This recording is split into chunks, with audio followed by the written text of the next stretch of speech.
Hey guys, it's the WalterFootball.com After Dark show for not November, April 17, 2025. We're gonna do a best ball draft tonight. So you can see I am live by myself.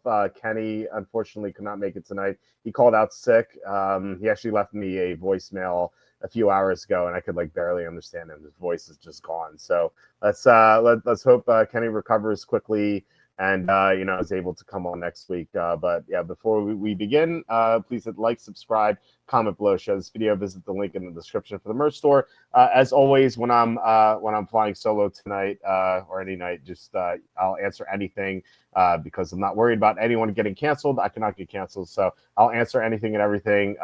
Whatever topic you guys want, could be about best ball, could be about anything NFL related or anything not NFL related. So again, it's all that. Also, please consider. Well, we start live in a minute and a half, so I'll try to do this quickly. From the merch store, I'm wearing my AMC 801 shirt, same shirt as yesterday. That's how we roll here. You could get any of these shirts here on the merch store. You can change colors and stuff like that. We have our apron, we have our mugs. So buying any of this stuff would be helpful. Jerks of the College Years is my most recent book. You can find it on Amazon. I was in Penn State for 6 years, and I made fun of people at Penn State for 6 years. So it was a lot of fun to write it, and I think you guys have a lot of fun reading it. Also, please consider super chats, super stickers. That's the best way to support the show. We had a great super chat yesterday from Degeneron. Last week, we had Slew and John Sanders. And then before that, Can't Make an Eagle, Armac, The Boss, Karmic. You guys have been so great with your contributions. I can't say it enough. It just really helps out the show because YouTube ads pay nothing. I always say that, and it's the truth. Like, it literally pays nothing. Well, not literally. It pays like 20 cents or 30 cents so per video. Might pay like 60, 70 cents for a good video.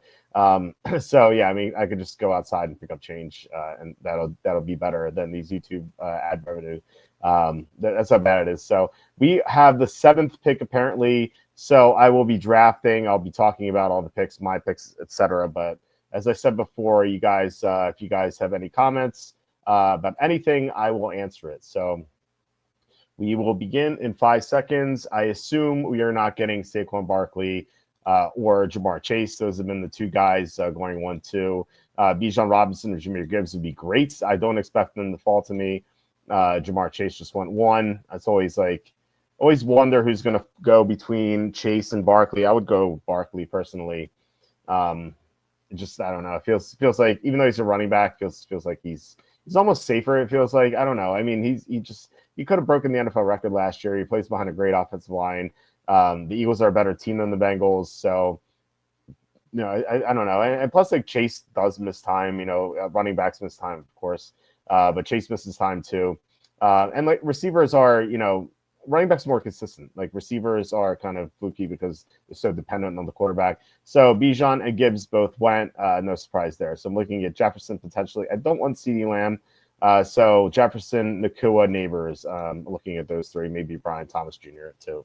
So we'll see what happens. I don't recognize anyone in this draft. So no Kai here, which is funny. We had, for those of you who didn't see it, we were doing a draft a couple weeks ago, and we took 2 players that this guy wanted, and he commented on the show. He's like, you guys sniped me both times. It was funny that someone from the draft was or someone commenting on the show was in the draft. So this guy might time out. Looks like S. Dixon might time out. Lamb, he took Lamb. So I'm between Nakua, Neighbors. I think I'm inclined to take Nakua. I love Malik Neighbors. We don't know who his quarterback's going to be. It could be an aging Russell Wilson. I prefer Jameis Winston personally, but it sounds like they're going to start Russell Wilson. So not in love with that. So hopefully, we get some good on the way back, but I'm more than happy to take Nakua. And generally, I think that you can wait on running backs in best ball, at least this year. That's been my experience. It seems like receivers dry up pretty quickly. Ebb took Neighbors, so that's a great pick. The only pick I disagree with so far is S. Dixon's Lamb, but that might have been a timeout pick. Just down in Dallas in general with Brian Schottenheimer being the head coach and a bad offensive line. It just seems like Lamb is 106 because of price history, feels like. And I'm kind of curious about St. Brown as well. I mean, he's a great player, but don't get me wrong. But there's a new coordinator. So you never know. I just change is not something I like, especially if I'm taking someone in the first round. So we'll see. Okay, so Nico Collins, I like that pick a lot. I think we ended up with Nico in an early pick in the last best ball draft we did with the golf guys. So we've had a run of receivers here, 7 receivers in a row. Brian Thomas Jr. I think we're going to see that snap soon with Ashton Genty or Christian McCaffrey. We'll see if one of those comes back to me. I'm not. I think I would take McCaffrey on the way back just because of his upside, but he definitely has a very low floor. So it's kind of like it's one of the biggest questions. If Ashton Genty goes 112, real quick on McCaffrey, that's kind of like one of the biggest questions in fantasy this year. Is like, what do you do with him?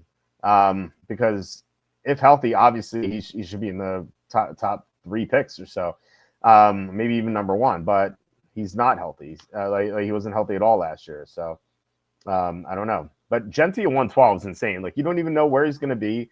Running backs don't get all the workload. We saw that with Bijan and Jahmyr Gibbs. Like both of them didn't get the full workload when they were, when they're rookies. So like, and plus, like, you don't know which team he's going to go to. Like if Genty goes to the Bears, Ben Johnson's going to split the touches between Genty and DeAndre Swift.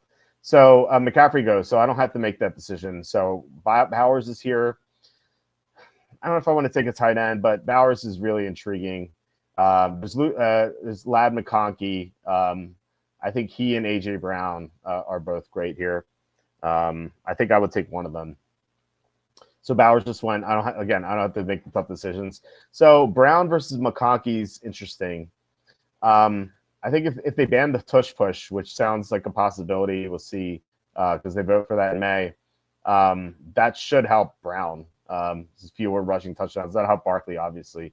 So I think I'm inclined to take AJ Brown. I think he has more upside. Ladd McConkey, I think, like has a higher floor week to week.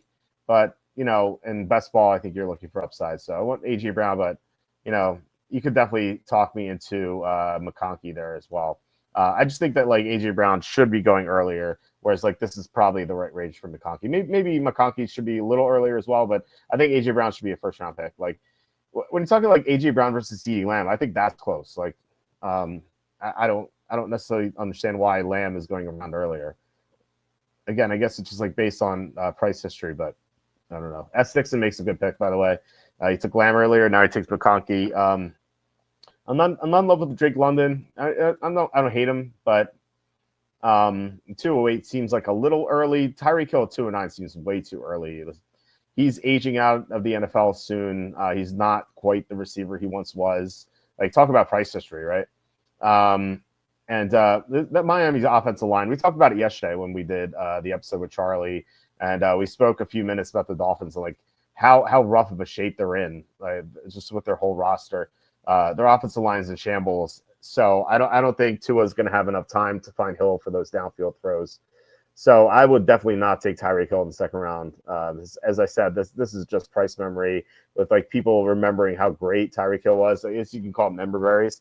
Like, remember Tyreek Hill was great. I remember. Like, I mean, he's not that great anymore. So, all right. So Higgins, Wilson, and Adams go on the turn. I don't hate any of those picks. Garrett Wilson was like fringe first round last year. Devontae Adams is good. I think Lamar Jackson goes before Josh Allen. Josh Allen falls to me at 307. I'm snapping him up. I don't like taking quarterbacks early, but at some point you have to end the run. And I just think that like I don't have to make the tough decision, but I guess it wasn't a tough decision. I mean, Josh Allen at 307 is almost a no-brainer. Goes 303. That's pretty good. So we're up in 3 picks. Kyren Williams just goes. Bucky Irvin went. Looking at Josh Jacobs, I love Jackson Smith and Jigba. McLaurin looks good. Love all these guys. Jane Dano's too early. I don't want Harrison. James Cook's interesting, although he's putting his house up for sale, so I just don't really know what's happening there. Chase Brown maybe on the way back. I'll start him for on the way back. Xavier Worthy the same. Rashee Rice the same. So just start a bunch of players. DJ Moore just went, so I'm on the clock. Who else went? Let's see. No, okay, that was it. I'm caught up. So I have 2 receivers. I could go after Jacobs, but I think there's a chance that one of Jacobs or Cook or Brown falls back to me. And as I said, I'm good on waiting for running backs. I think that position is pretty deep this year because compared to receivers. So I'm going to take Jackson Smith and Jigba as my third receiver, and we have 3 number 1 receivers so far. So whereas you look at Raiders, that first team, Devontae Adams is the number 2, so he has 2 1s and a 2, which feels good. Jacobs goes, so maybe my theory about these running backs coming back to me is false, but we'll see what happens. McLaurin was one of the guys that started, so is Chase Brown. So I could be wrong, but again, I'm not going to sweat it. We'll see if Ricky Bobby takes another running back. What if Hill goes back to the Chiefs? Well, I mean that would certainly change things. John, hey, how's it going, John?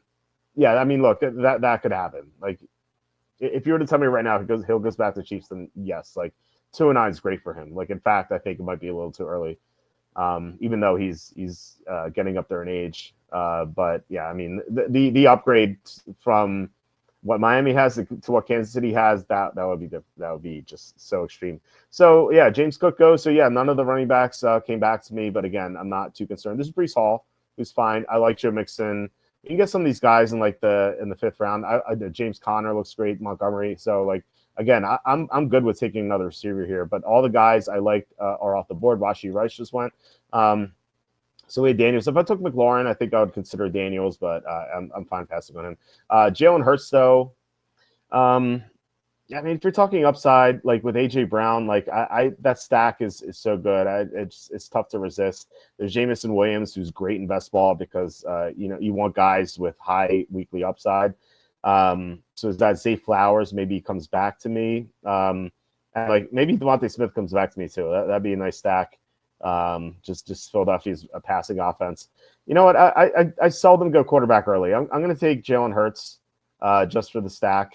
I already have 3 receivers, so yeah, so it's a nice stack here with Hurts and Brown, and I'm not opposed to going to Devontae Smith at 507 if he's there. We'll see what happens, but yeah, I mean, again, I think that the value is fine, and if Hurts, if the tush push is banned, then I mean, I think Hurts would be hurt a little, but at the same time, his passing to AJ Brown will be elevated, and so that'll help the stack. So I'm not super concerned about that here. If I were concerned, I wouldn't have made that pick. Okay, so what do we have here? Joe says, "Isn't Harrison Jr. good for a best ball league? As in, there's 3 to 4 weeks where you could single-handedly win a week, a la Deshaun Jackson in the mid 2010s." Yeah, I just think that's a little too early. I mean, you could say the same thing about guys like Alec Pierce. You could get him in round 13, and he has insane games 3 times a year. I feel like you want your early picks to be super consistent, whereas your late picks, you want them to outscore your top guys. For example, my receivers Nakua, Brown, and Smith and Jigba. Those guys are pretty consistent. Maybe not AJ Brown, but he has some spike weeks. Devontae Smith just went, so. Yeah, he has some spike weeks, and so but in general, these guys are more or less consistent.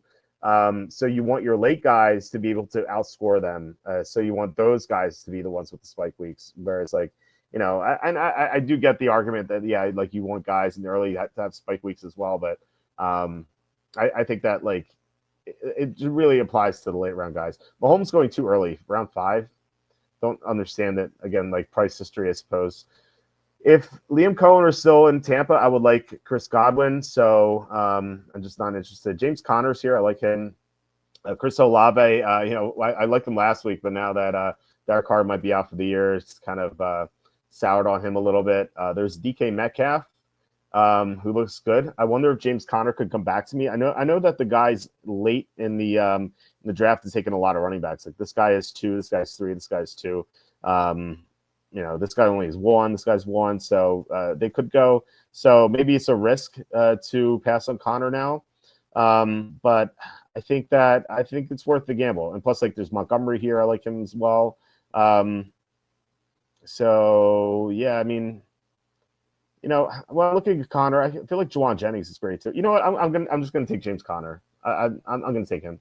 And I think that maybe on the way back we get Juwan Jennings, who's also number 1 receiver. So I don't know. Let me know what you have done there. I think that's a tough choice between Connor and Metcalf. I feel like having three receivers already.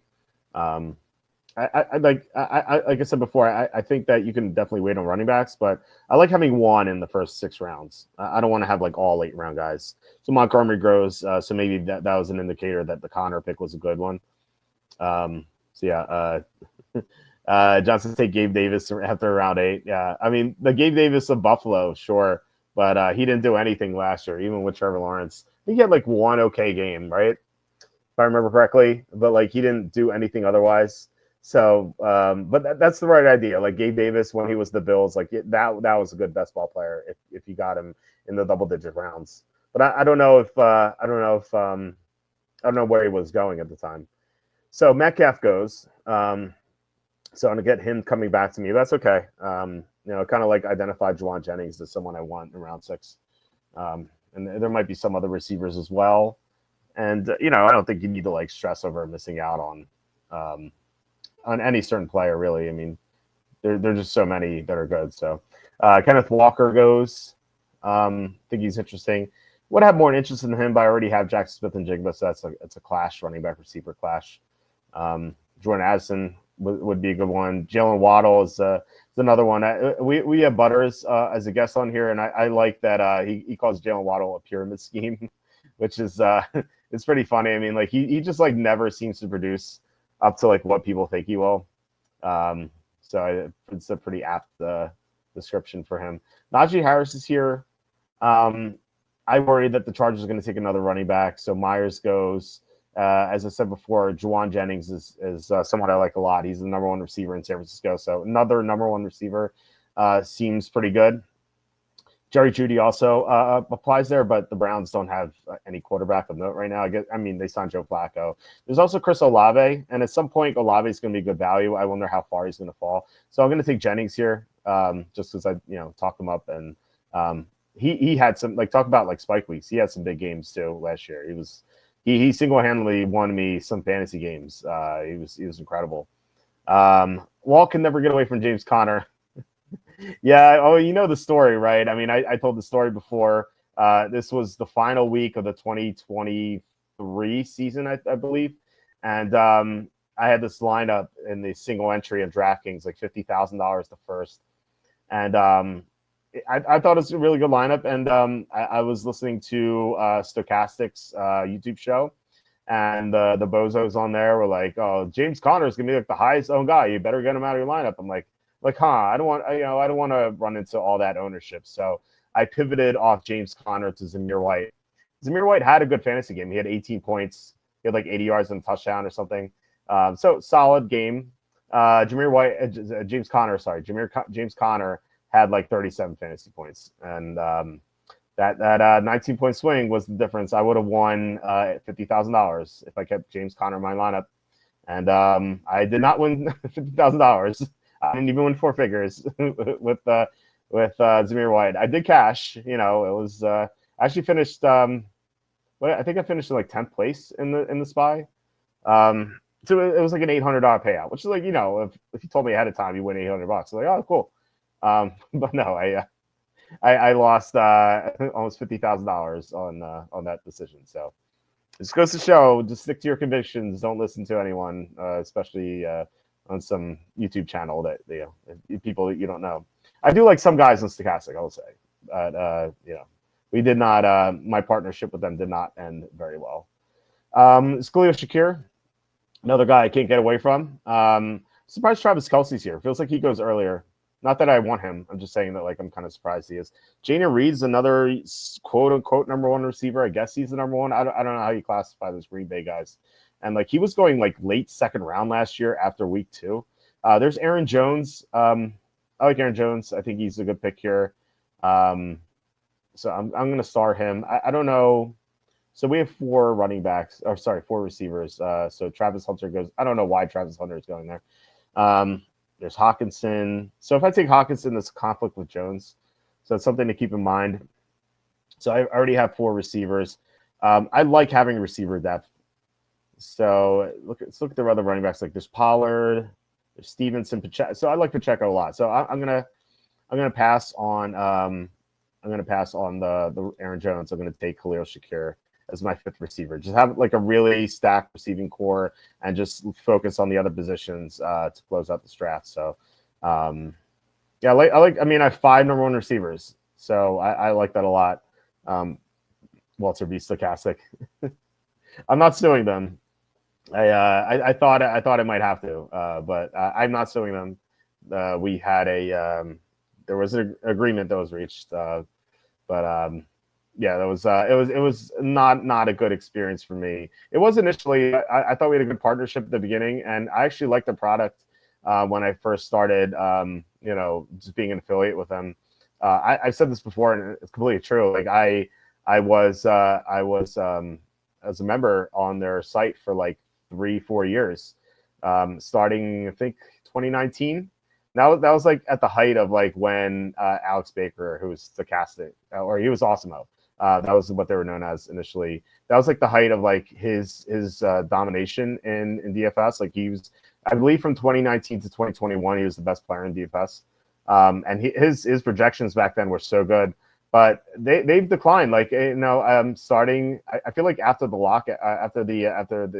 COVID lockdown, they kind of declined, and I don't know why. Like I know he just got married recently. I don't know if he was distracted by that or maybe something else, or like any distraction can like take away from your performance and work. And so like maybe he felt like I don't know. And may not be true at all, but like it felt like to me that he did so well, and then he had so much success, and he's like, I don't need this anymore. I'm living a good life. I'm running this company.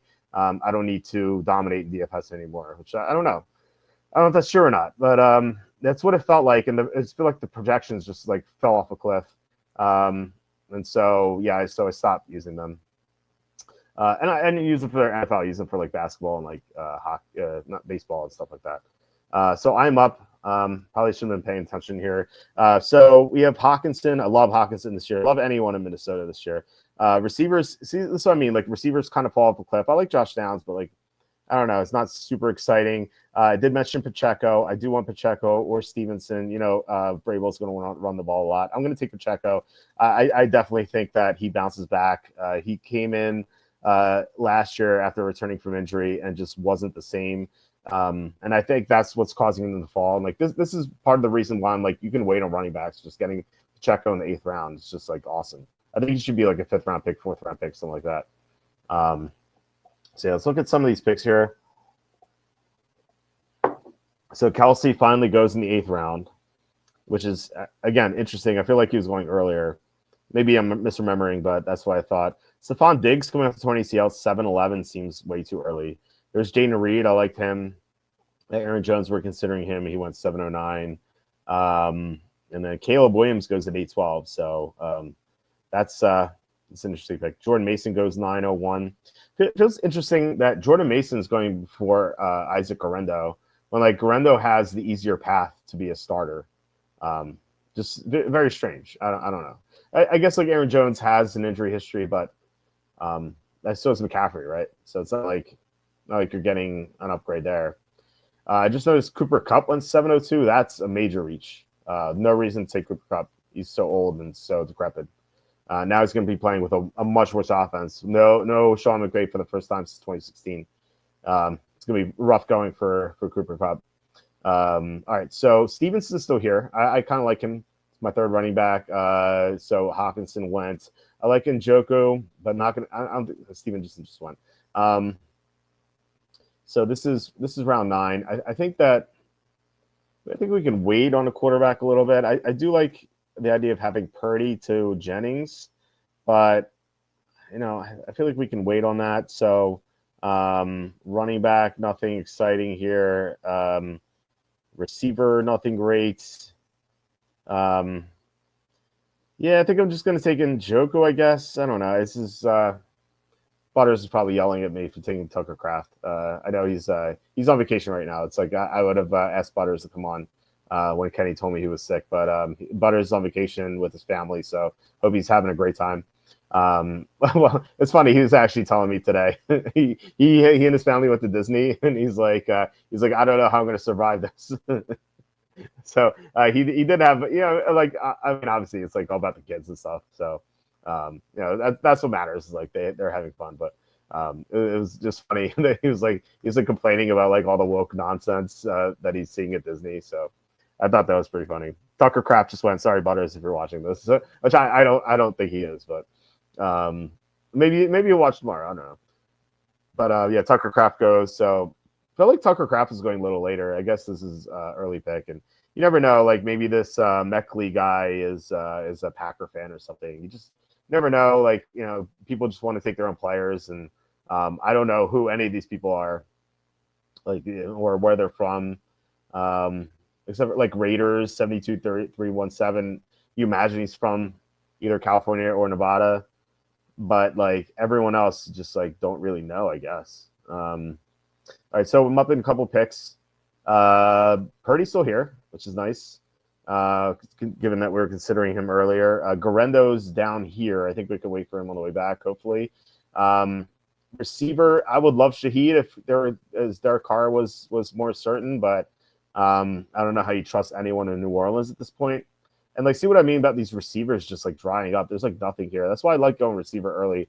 Goddard's interesting, but I'm going to go with Purdy. I know he's my second quarterback, but you need 3 quarterbacks in best ball because well, first of all, if your starter has a bad game, you want someone to pick them up.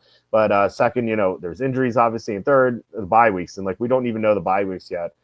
So you can't take a 0. That's like the worst thing in best ball. It's taking a 0 at a position. So I always say you need at least three of every position. You need 3 quarterbacks, 3 tight ends. And then I like to go either 7 running backs, 7 receivers, or 6 running backs, 8 receivers. I think that's like the best. It's like the best alignment you can go with. Butters Kraft is going, no. Yeah, sorry, Butters. He's probably like rooting for me. He's like, take Kraft, take Kraft, take Kraft. John says, Disney World. Hold on, let me. Where your kid waits 45 minutes to get an autograph by a teenager dressed in a Mickey Mouse costume. Yeah, that's yeah, I don't know. Quick story. I've actually, I was hanging out with my. I have 2 best friends. I was hanging out with one of them tonight. We went to the mall. He has a daughter. I have 2 kids, so we were at the mall with our kids, and he was telling me that I'm not sure if you guys are familiar with Sesame Place. It's actually. I know people travel from like far away to go to it. Sesame Place is like 20 minutes away from me. I can just go there. I went there as a 3-year-old. I took my son there twice. It's just super close. But he was telling me that they have something called Dinner with Elmo, where when I've heard this, I'm like, does the person in Elmo costume like sit down with you and eat? Like, he's like no. So what happens is you have dinner, and then like the Elmo and all those Sesame Street people. Characters, they come out and like do a dance or something like that. And my friend's like, this is a total ripoff, but he's like, my kids loved it. So the point is like he ran into like the head chef at Sesame Place. He's like, you won't believe it. It's this guy Adam who we used to go to grade school with. He's the head chef at Sesame Place. Like, that's so weird. He's a good guy. Like, I haven't spoken to him in a long time, but it's like so random that like this guy I grew up with is the head chef at Sesame Place. It's like so weird. But we're pretty cool. I knew he was a chef. I didn't know he was that good. So that was pretty interesting. All right, so Garendo's still here. I want him badly. So again, like these receivers just dried up. I like no one excites me here at all. Tight ends, Goddard is good. Kincaid, I like. Despite the clash with Shakir, I think it's okay. We do need a 3rd quarterback. Drake May's interesting. So is JJ McCarthy. Although we didn't get Hawkinson to pair with him, that's okay still. I'm good with waiting on a quarterback for at least a couple of rounds. But yeah, I mean the goal I think here is to take Garendo, and then on the way back to take our second tight end, and then just fill out with running backs and like high upside receivers, and then take a quarterback like round 14 or 15. So Kincaid just went. Okay, so that's kind of a bummer, but we're going to take Garendo. I feel like I'm going to get Garendo in almost every draft. I don't see why he's going so late. Like if Mason's going round 9, Garendo should go round 8. Like he has insane upside this year just because McCaffrey has this lengthy injury history. Like you just can't count on McCaffrey staying healthy.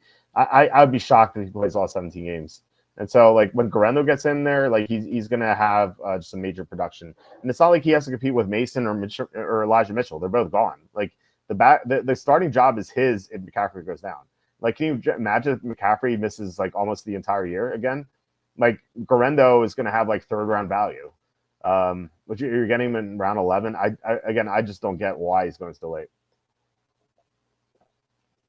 So Goddard goes, and McCarthy goes as well. Given that, I think we could take our QB2 if like Drake May comes back to us, or sorry, QB3. Drake May comes back to us. Let's look here for a second. So we have Brown, Thielen. Thielen's like these guys are like okay, these receivers, but they're not exciting. So I'm glad we got 5 good ones earlier. Running backs, you have Javonte Williams. He's not going to be the starter there for so much longer. They're going to draft a running back. Spears is fine. All these guys are okay. So I guess Drake May just went. He's not here anymore. Stafford, I like Stafford. Lawrence with Liam Cohen feels like it's going to be an upgrade. And then Penix, Cam Ward. There's just so many quarterbacks I kind of like. Sam Darnold to pair with Jack Smith and Jigba. So I think we could do that, or we can take like Isaiah Likely as our second tight end, which I like better than these quarterbacks at this rate at this point in the draft.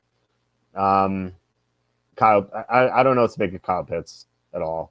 Zach Ertz should be decent for another year, but I don't know how much upside there is, especially with Deebo Samuel there. It feels like his target share is going to go down. I kind of like Jake Ferguson more than those other guys. Feels like he's the number 2 option right now. And they could draft a receiver at 12, but it still feels like he's going to be leaned on quite a bit in the offense.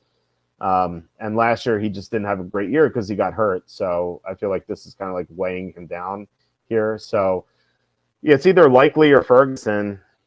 I kind of like Ferguson a little bit more, but we could get him on the way back as well. I don't know if I want to go tight end at this point in the draft, but it's at least interesting. Gesicki is there too. So, I like a bunch of tight ends here. So, okay, Likely just went. That kind of makes our decision easier. Yeah, I'm going to take Jake Ferguson. I think he's a good value here in round 12. So we've reached the point where we can start taking like high upside running backs on the way back. Unless like maybe Gesicki gets there and we can take him. And then like just finish up our tight ends. So, yeah, let's see. Okay, so let's look at some recent picks. Thielen just went. Again, like he's so old. He has some good games in the past couple of years, but he's so old. Like how much longer could that keep going? Penix is solid there. Tua, just I don't know. I'm so down on the Dolphins. I can't like support that pick. Marquise Brown's okay. There's nothing exciting here. Like Colston Loveland could be good. He's just a rookie though. McCarthy, just don't know what you're going to get out of him. Tootin, you have no idea where he's going to go or when he's going to go. I like Goddard. It feels like people are down on him because he could be traded, but I forget who made this point. I think it was Butters. Could be Nuggets. Actually, I think it might have been Kenny.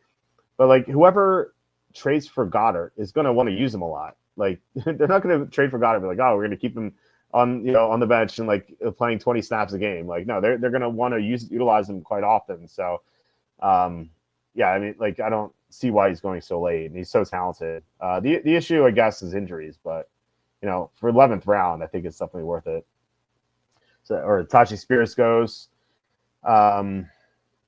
Yeah, so I he's not like part of my plans here for these running backs. Like I'm looking at let's look at the list actually. Let's mark them down. So Darnold and Gesicki are still there. Rashad White, is okay. There's Jerome Ford, who is he's currently the starter for Cleveland. Like I don't think that could be ignored. Like even if he's the RB2, like he's going to get some work. Rico Doodle is okay. Not in love with that. Benson, we have Connor, so I don't want to take my own handcuff. Ray Davis, I like. Algier is someone I want to target, but looks like we can get him in the next round. And I am looking at quarterback too, to kind of like fill out that position because like there are just so many running backs here. Like Jalen Wright, I like. Kareem Hunt, we already have Pacheco, but still Eckler is going to catch some passes. I don't want any of these rookies, but like Braylon Allen's good, Blake Corum, like there's a lot of these guys. Given that there's so many running backs, I feel like we can wait on them one round. And like, remember, the guys toward the end of the draft took a lot of running backs. So let's go with, it's either Darnold or Gesicki. Let's go with Darnold just because we have Jack Smith and Jigba. So we finish up our quarterbacks. Plus, like, you can get like a decent tight end in like round 19 or 20. It's not gonna be like a good option at all, but like it's gonna be like a functional player. Like you can't get that with quarterbacks unless it's like maybe Daniel Jones, but you don't even know if he's gonna start. Like what if Anthony Richardson finally lives up to expectations? Like it could happen. I don't think it'll happen, but it could happen. So yeah, Jaden Higgins goes. Again, these rookies just go so early. You have no idea what they're gonna do, and I know that there's upside with them, but like there's upside with other guys too who are, more certain, like with Romeo Dubs, like, with Christian Watson out, like there's more upside with him. There's upside with Rico Doodle. Like what if Hubbard goes down? Like suddenly if Hubbard went down tomorrow, Doodle will be like a 5th or 6th round pick. So there's upside to him. Not so much to Leggett. I don't know. I don't know. I guess he's Carolina's number 1, but still feels like they're going to add someone or that whole situation is pretty bad with Bryce Young. But yeah, I mean, if you look behind that, Jerome Ford went and talked about him. Quentin Johnson. There's Anthony Richardson, who has insane upside, and he also has the very low floor. But in best ball, like you have to like that. So it's a good pick. You see a bunch of quarterbacks going. So I guess we made the right decision because the only running back who went is Rico Doodle. So yeah, we're gonna get the running back we want here in round 14, and I think we're gonna take another running back. We only have 3, so I wouldn't mind taking running back, unless there's a good receiver available. So I think it's time to start looking. So let's look at receivers. I love Alec Pierce in best ball. Like he's the type of guy you want. Just like insane upside. He's gonna have like 3 or 4 spike weeks. Jalen Wright just goes, can we wait on Algier? It's risky. His ADP is 178. Like people are just not taking him. And then there's so many other good ones. So like I don't love these other receivers. There's Dontavian Wicks, I guess. Let's go Alec Pierce and let's see if we can get Algier on the way back. I think this is a good experiment. It's always good to like experiment with these drafts, like see what you can do. Because it can help you in succeeding drafts. Like you can do 150 of these. That's the max entry here, and it's $10 a pop. So if you want to spend $1,500, you can go ahead. Every draft I've done on here. I haven't done one in private yet. It just feels like I'm so busy with the draft, like getting ready for it. Once like the next league opens, like the one where you're going to know the bye weeks. I will definitely be drafting a lot more. It's just like there's so much uncertainty here, but everyone has the same sort of like handicap, like no one knows when the bye weeks are going to be. No one knows where the rookies are going to go. Like we have an idea of like where Gentry might go or where McMillan might go, but like as far as these 2nd, 3rd, 4th, 5th, etc. round prospects, like it's anyone's guess. So. Yeah, Cam Ward, obviously, he's going to go to Tennessee. But, like, every other quarterback, you just don't know. Like, a receiver, like I said, maybe you can guess Golden and McMillan, but you don't know. Tyler Warren, you can maybe guess. You can maybe guess Loveland, but that's, like, the extent of it. And you might not even be right about those guesses. So, like I said, I don't understand why these rookies are going so early. So Ray Davis goes. That's one of the running backs we wanted. So hopefully a bunch of other guys won't go. JSN's going to ball out. I agree. Yeah, I think he's going to have a monster year. I mean, he had a monster year last year at the second half of the year. We're up in 1 pick. So this guy took 2 running backs recently. You can't take another one, right? S_Dixon. I know I made fun of you with the Lamb pick, but don't screw us over, please. Especially if you're watching this, like Kai was the other day. Okay, so he took Jalen Noel, which I had no interest in him. So we're going to take Tyler Algier without a second thought. I was considering him around 13. We got him around 15. That's insane. Bijan goes down. Algier is going to have 2nd, 3rd round production. And even if Bijan doesn't go down, he's going to score touchdowns from time to time. Like I had Algier in like almost every lineup last year. Now it didn't pay off that Bijan went down, but like there were some weeks where Algier scored like 2 touchdowns, and he was in my he's one of the top scorers for me. So, he's going to get goal line work, and he's going to produce from time to time, not every week, but he's going to have some good weeks. And just imagine what happens when if/when Bichon goes down. I guess misses. It doesn't have to go down the whole season. He could just go down for like 3 or 4 weeks, and like suddenly I have like a great producer, a running back for those 3 or 4 weeks. So the other running back who was Kareem Hunt. Like I said before, I don't have interest in him because we have Pacheco. Plus, Elijah Mitchell might win the RB2 job, or Chiefs could bring in a new running back. I don't think that's out of the question. So they could draft the running back and just cut the other 2 and go with that new running back. I feel like that's something Andy Reid has done in the past. So yeah, I think that's it's definitely within possibility. Jatavian Sanders, Hunter Henry both go tight end. I like Henry, but he is getting up there in age. So but then again, it's like it's not much that Drake may Leon right now, and it's kind of insane that maybe it's not insane because like they're kind of like forced into taking a tackle, and it's not like you can defend McMillan at 4, but still, the fact that like they're going to enter day 2 with nothing at receiver still, I don't know. I don't know. Like, it seems like they're in such a tough spot. The Patriots are. So all right, we're up soon. There's Wicks, but we already took our 6th receiver, so we don't need another one at least for a couple rounds. Blake Corum is another guy I like. If Kyron Williams goes down, it's the same thing as with Algier. So he of course he goes as soon as I talk about. I love Higbee as a potential 3rd tight end. I mean, we saw what he did in the playoffs, like when he was healthy, and like, man, that's really intriguing. As far as other running backs go, Justice Hill, he's the same thing. If Derrick Henry gets hurt, he's going to have just a monster year. I think we need to take a running back. We already have 2 tight ends. We only have 4 running backs. Shador Sanders just goes for some reason.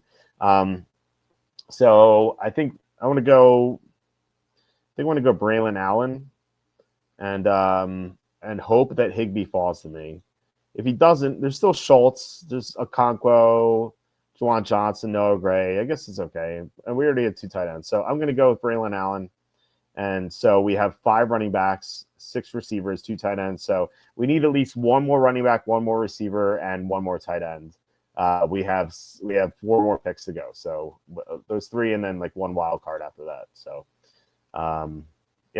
hopefully, these guys took tight ends. This took a tight end recently. This guy's 3 tight ends. So it's possible that Higbee falls to us. I would say it's less than 50-50, but I think there's definitely a chance.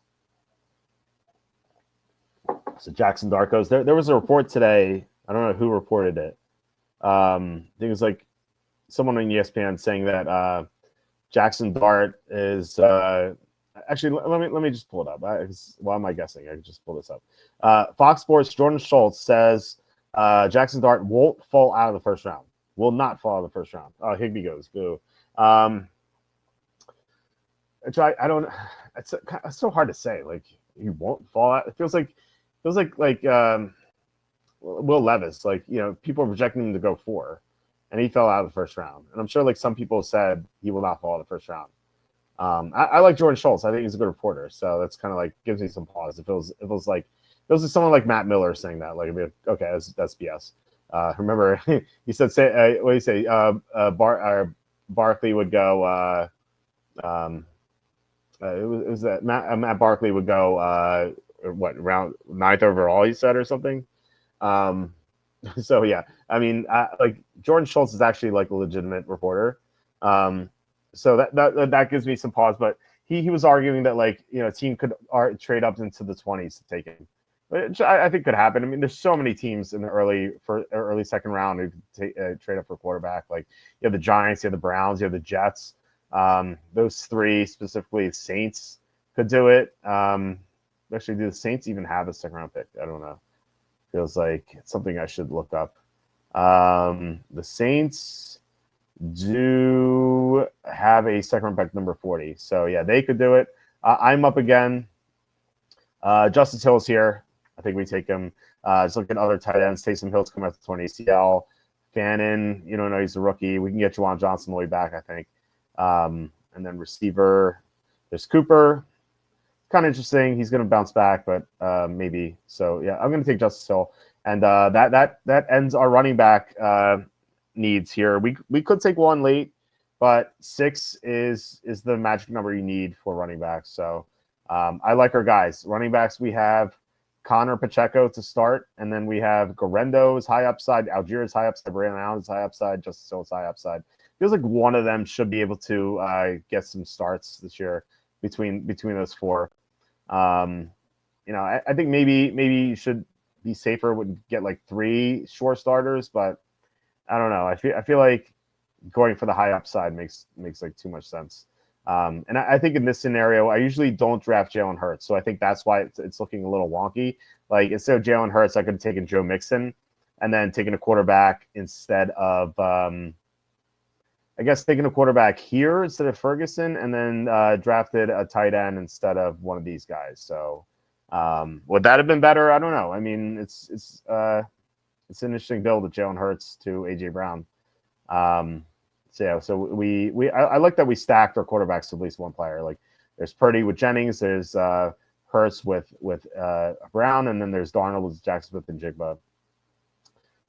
So yeah, we are moving along here, and let me go back to the screen. So Burley says, I think it's entirely possible Dart and Milrow get drafted round 1. I don't think Milrow will. It's like if he goes, like he's so bad. I know he can move. He moves around, but like he just sucks as a passer. Anyway, so all right. So let me concentrate on this pick before I keep talking about that. Amari Cooper, Juwan Johnson just went. So there goes my plan. Noah Gray, I want to start him, but again, like Theo Johnson, late round, that's fine. So running back, nothing really. Cooper Yuskevich, Christian Watson, maybe later. Isaiah Bond is suing the person who accused him, I think. So that's a concern. But yeah, I think Cooper or Yuskevich. Let me go with Yuskevich. I think he has more, and he's actually on the team right now. And if either Jamar Chase or T. Higgins goes down, like suddenly he's going to be a producer. So anyway, as I was saying before, like Jalen Milrow, just such a bad passer. It's just like I don't know. It feels like he's like in the Will Levis territory, like athletic guy. Not Will Levis. What am I thinking of? Malik Willis. That's what I'm thinking of. Malik Willis. Like I feel like he's like Malik Willis territory, where like he's so raw, but he has ability. Like I like Malik Willis fell to round 3. I have Milrow going round 3, but he could sneak into round 2. I'd be shocked if he goes round 1. I wouldn't be shocked if Jackson Dart goes round 1, but I think it'd be a little early though. I mean, the Steelers. Charlie Campbell reported the Steelers have no interest in Jackson Dart in the first round. So there's one team that won't take him, at least not in the first round. They could take him second round. So like if the Steelers, who have nothing at quarterback, are not interested, like why would other teams be interested?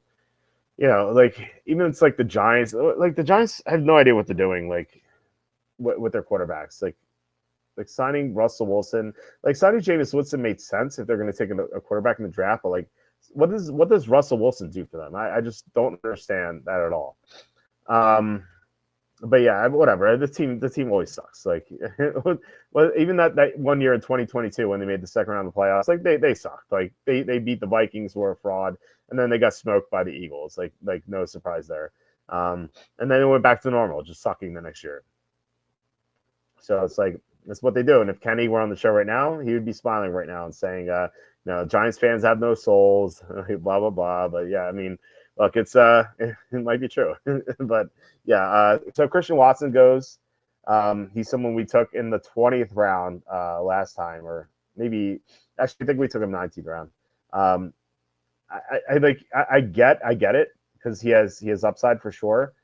But at the same time, like coming off a 20 ACL, I'm not expecting anything. I feel like he's going to come back early and just re-injure himself, which like is not a bold thing to say about Christian Watson, who always gets hurt. Sorry, Papa Watson. That was insane. For those of you who didn't see it, Christian Watson's dad like was yelling at me on Twitter. He's calling me classless because he misunderstood a tweet I posted. I said when Watson got hurt on Monday Night Football against the Saints last year, I said, of course Watson gets hurt. and he thought it meant like because his son's always injury prone. I meant it because we bet Christian Watson's over receiving yardage, and we lost on that one. And this is a day after we bet Mike Evans, who also got hurt, and we had his over receiving yardage. And so I was just so frustrated with like all our props losing because of injury, and I was like, of course, he gets hurt. Like I didn't mean it as like as far as like his injury history. So I'm going to take Theo Johnson. I'll talk about that in a second, but yeah, and then he starts yelling at me. He's like calling me classless. I'm like, and I like he had like he quote tweeted me with one word. It was classless in capital letters, and I quote tweeted him. I'm like clueless, one word, all capital letters, because like he had no idea what I was talking about. It's like so stupid. Just like why overreact like that? At least try to find out what the person is saying if you're going to respond to them. So we had that spat, and like a bunch of like his followers, because apparently he has like a radio show or something or a podcast show. A bunch of his followers like jumped on me, and they're calling me classless. I'm like, you guys are morons. Like you have no idea what I'm talking about. Like I was talking about a lost bet, being frustrated about that. Like not anything like, and not any slight on Christian Watson.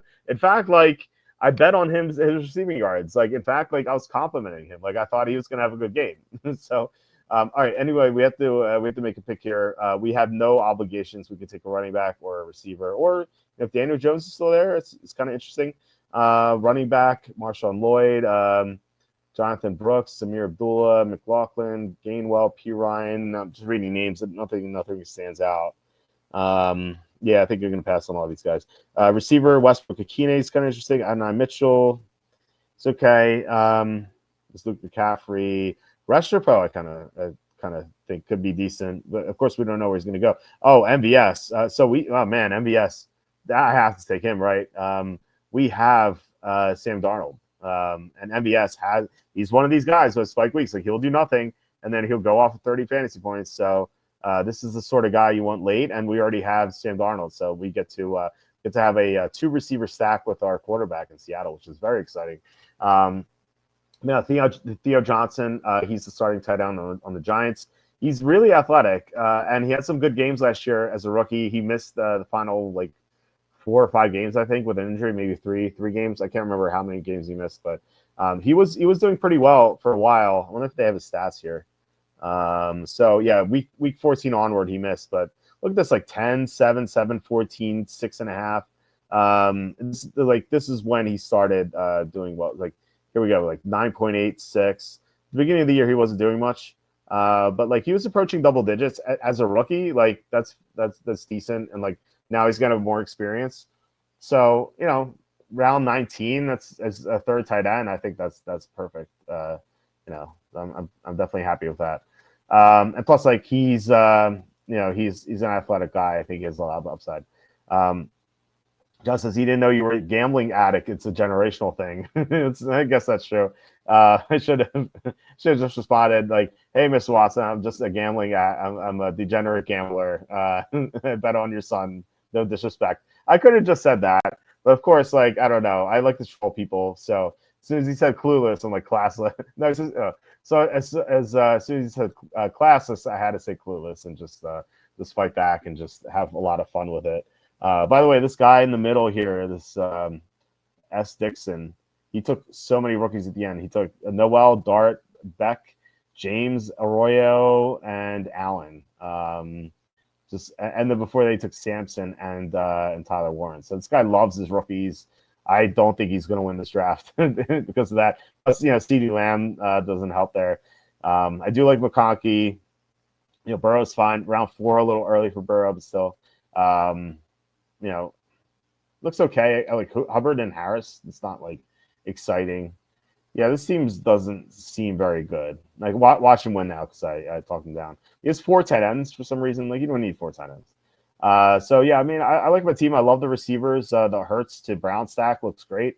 Running backs have a lot of upside at the end. Like it looks a little weak right now, but this could be a monster running back room. And then tight ends, we waited, so we got Njoku, Ferguson, and Theo Johnson, which seems okay. It is midnight. I don't know if you guys want to see another mock draft or not mock draft. It's a real best ball draft. The issue is like it may not fill. So I could continue this. Let's go back and see. If I can't get a room by like 15 minutes, I'll just call it because like it's like we could wait for hours without getting a room. So let's see here. I'm gonna enter $10. Yeah, there's 1 out of 12. So like I said, I'll wait for 15 minutes, and if this barely moves, then I'll just call it a show. But we'll see what happens. And Mitchell could be good with a quarterback that can throw. Yes, he could. But the problem is that he's the number 4 receiver on the Colts. Like you have, and I guess that's why he's going so late. But still, you have Pittman, you have Downs, you have Pierce. Those 3 are ahead of them, and I have to believe they're going to draft a tight end. So you're going to have like 4 guys potentially ahead of him. So he's going to be like the 5th target, which like, it's tough. Like you need injuries for that to pay off. Which it could happen. I mean, Pittman has missed time, Downs has missed time. Like it's almost inevitable, but you do have to wait. And plus, like it may not happen either. So it's yeah, I don't know. We'll see. I do think he has upside in the late rounds, which is what you want. But at the same time, like it feels like he has a lower floor than some of these other guys. Like MBS is going to see action. He's the 3rd receiver on that team. Now he may not do anything, but he's at least going to play snaps. So like there is a higher floor there, I suppose. John says, I think Burrow might be underrated. He's going to have to throw for 500 yards a week with that defense. Yeah, no, that's absolutely true. But he's not like, I mean, he can move around. Like he had that 1 long touchdown against the Giants in Sunday Night Football last year. But he's not like an insane scrambler like, Jalen Hurts or Josh Allen or Jane Daniels or Lamar Jackson. Like putting him in that category is pretty rough because like he's really going to have to throw for 5,000 yards to keep up with them because he's not going to get the rushing yardage that he's going to need to pass those guys. So like that's my reservation with Burrow. But I mean, look, I love Burrow as just a real player. It's just that like the fantasy production may not make it. Let's reload, see where we are here. 4 out of 12, so we're moving a little bit. We'll see what happens in the next 10 minutes. I don't know what else to talk about. Oh, let me show you the AI mock draft. I don't know if you guys saw this. So I asked, hold on, I'm on the wrong window here. Let's go to the AI mock draft as we wait for another best ball draft. So I had Grok do a mock draft for me just because I was kind of interested. Plus, I've been using Grok a lot. I've been using Grok for like PGA course data, and also like I made write an article for me, which I'll bring up too. This is something my ad team recommended, just like a generic article. Like when is the 2025 NFL draft? This is on the homepage. So it's like where and when to watch the 2025 NFL draft as like the dates and stuff like that. TV options, streaming options. I did not write a single word of this. This is actually I wrote up some links here, but outside of that, I did not write a single word. This is all Grok that wrote it for me, and I'm like, okay, this just saves me time because like my ad network is like you should have some generic pages that have like info people need to like know where and when to watch stuff. I'm like, oh, it makes sense. And I'm like, well, I don't feel like writing that up. So I was like, you know what? Maybe Grok could do it for me. And it did. So like all the data is correct and stuff. So I've been using Grok more. And I was like, I wonder what a Grok 2025 NFL mock draft will look like. The first issue I ran into, it gave me the wrong draft order. And I replied to it. I'm like, can you please use the real draft order? And then it spit out the wrong draft order again. And so I had to like manually copy paste the draft order in. And so then it came up with the draft. And this first draft it had was pretty bad. Let me check the waiting room here. So 7 out of 12. Okay, we're moving. So it had some weird picks. So, for example, Jahdae Barron, number 9 to the Saints, a little too early. Will Campbell falling all the way to 10. That's not going to happen. Benjamin Morrison with the hip injury going to 12. Unlikely. Let's see what else. The Cardinals taking Emeka Egbuka a year after drafting Marvin Harrison Jr. It just makes no sense. There's Will Johnson falling to 17. Now, keep him in mind. Princely Humilian, number 19 to Tampa feels like way too early. Genty falling to 20 to Denver. That's very unlikely. Charlie reported Jackson Dart, not, and it's just Pittsburgh. Luther Burden, 23, I guess okay. What else doesn't make sense here? So here's the best. Willie Johnson goes to the Redskins at 29. So you have Will Johnson and Willie Johnson apparently. So I wrote some feedback. I'm like, Sanders doesn't make any sense. I said these guys are too early. I don't know why the Cardinals drafted Buka. I don't like Jackson first round. Charlie Campbell even reported it. And I said the biggest blunder was Willie Johnson. Who the heck is Willie Johnson? And I actually copy pasted that to Grok, and it like apologized. It's like the Willie Johnson pick was a typo. I'm like, it wasn't a typo. It was like a lapse in logic or whatever. So it spit out a new mock draft, and this mock draft is so much better. There were some like wonky picks I didn't like Mason Graham going forward to the Patriots instead of Will Campbell, but like these picks at least like make sense for the most part. Let's see, just keep going down. Like James Pierce too early, that's okay. Like it could happen. Nick Scourson, I think too early, but again, teams reached before, it could happen. Will Johnson's still too early, but there's no Willie Johnson, so that's definitely an upgrade. Human Million, too early, I think. But as far as everything else is concerned, it was a lot better. Michael Williams too late, I think. If you swap him and Scourton, it just makes so much more sense. What I found interesting though is that like if you look at the write-up, it says Ward's playmaking ability, parentheses Walter football, and then it quotes NFL.com, it quotes Charles Davis, quotes PFF, quotes PFSN. Let's see what else. Quotes NBC Sports, and then it quotes here McMillan's frame and yard is Walter football. It quoted me 5 times. I was like, that's so funny. Just like quoted me 5 times. Are we live yet? Oh, we're still 11 out of 12. So I was like, that's pretty crazy that the Grok quoted. See, look, Athletic, but yeah, SI.com. But yeah, it was 5 times here. I think for Pittsburgh it did too. So yeah, no first round grade on Dart per Campbell. Walter football implied. I guess I was talking about me, but it did mention me 4 other times. So I thought that was pretty funny. So yeah, all in all, like once he gave us some suggestions, it was better. So it's like apologies for the Willie Johnson typo. Yeah, it's a typo. Yeah, sure. So anyway, 11. Yeah, 11, almost 5. Oh, I am the Kai. I wonder if you're in this. Let's see. Still 11 out of 12, I think. But yeah, cool to draft with you. I am the Kai.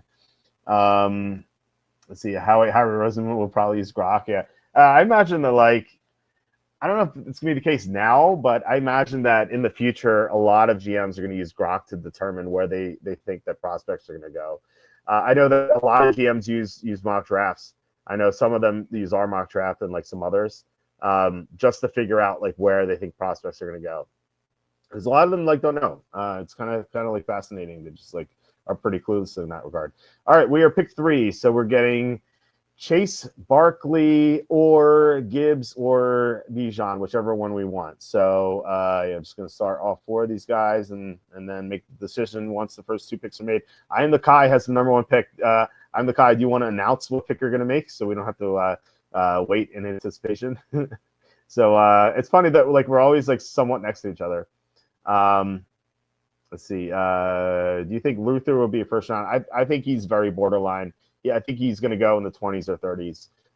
So I would say it really is almost 50-50. It's I would guess probably 55-45 he's a first rounder, but it is it's very close.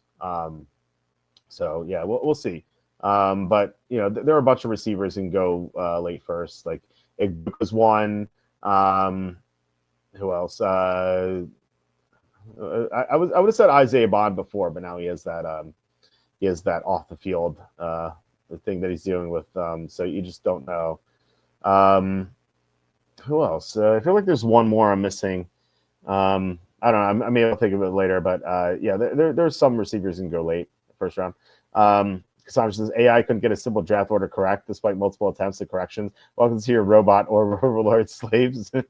Yeah, well, the thing is, like, it's always improving. So eventually it'll get there. It's not there yet. What's funny is that I've heard, I haven't tried this, but I heard that if you ask Grok or any AI to produce a glass of wine overflowing, it cannot do it. It's just incapable of doing it. I also think it can't produce a clock. Like if you tell it to make a clock saying like non-digital, but like a regular clock saying like the time 7:30 or whatever, it just can't do it. Just because like it takes images from the internet and it just can't like make it its own, which is it's very interesting. So Chase, he says, Chase, need to get up my ownership on him. How many of these drafts have you done? I'm the guy. I said this earlier. And Barkley goes. So we get to decide between Bijan and Gibbs. You know what? Given that I love getting Algier late. Actually, you know what? Given that I have so many drafts with Algier, I feel like I need Bijan, right? I think that makes no sense. So I'm going to see Bijan. Plus new coordinator in Detroit. That's an issue. So I said this before. I'm the guy. I said the only drafts I've done so far have been the ones on here. But as soon as like the summer starts, I'm going to do a lot more. Just because like right now I'm so busy with the draft. Just like so many things going on. It takes me like an hour and a half to just do all the visits stuff, all the research on like the prospect visits. Like that takes so long.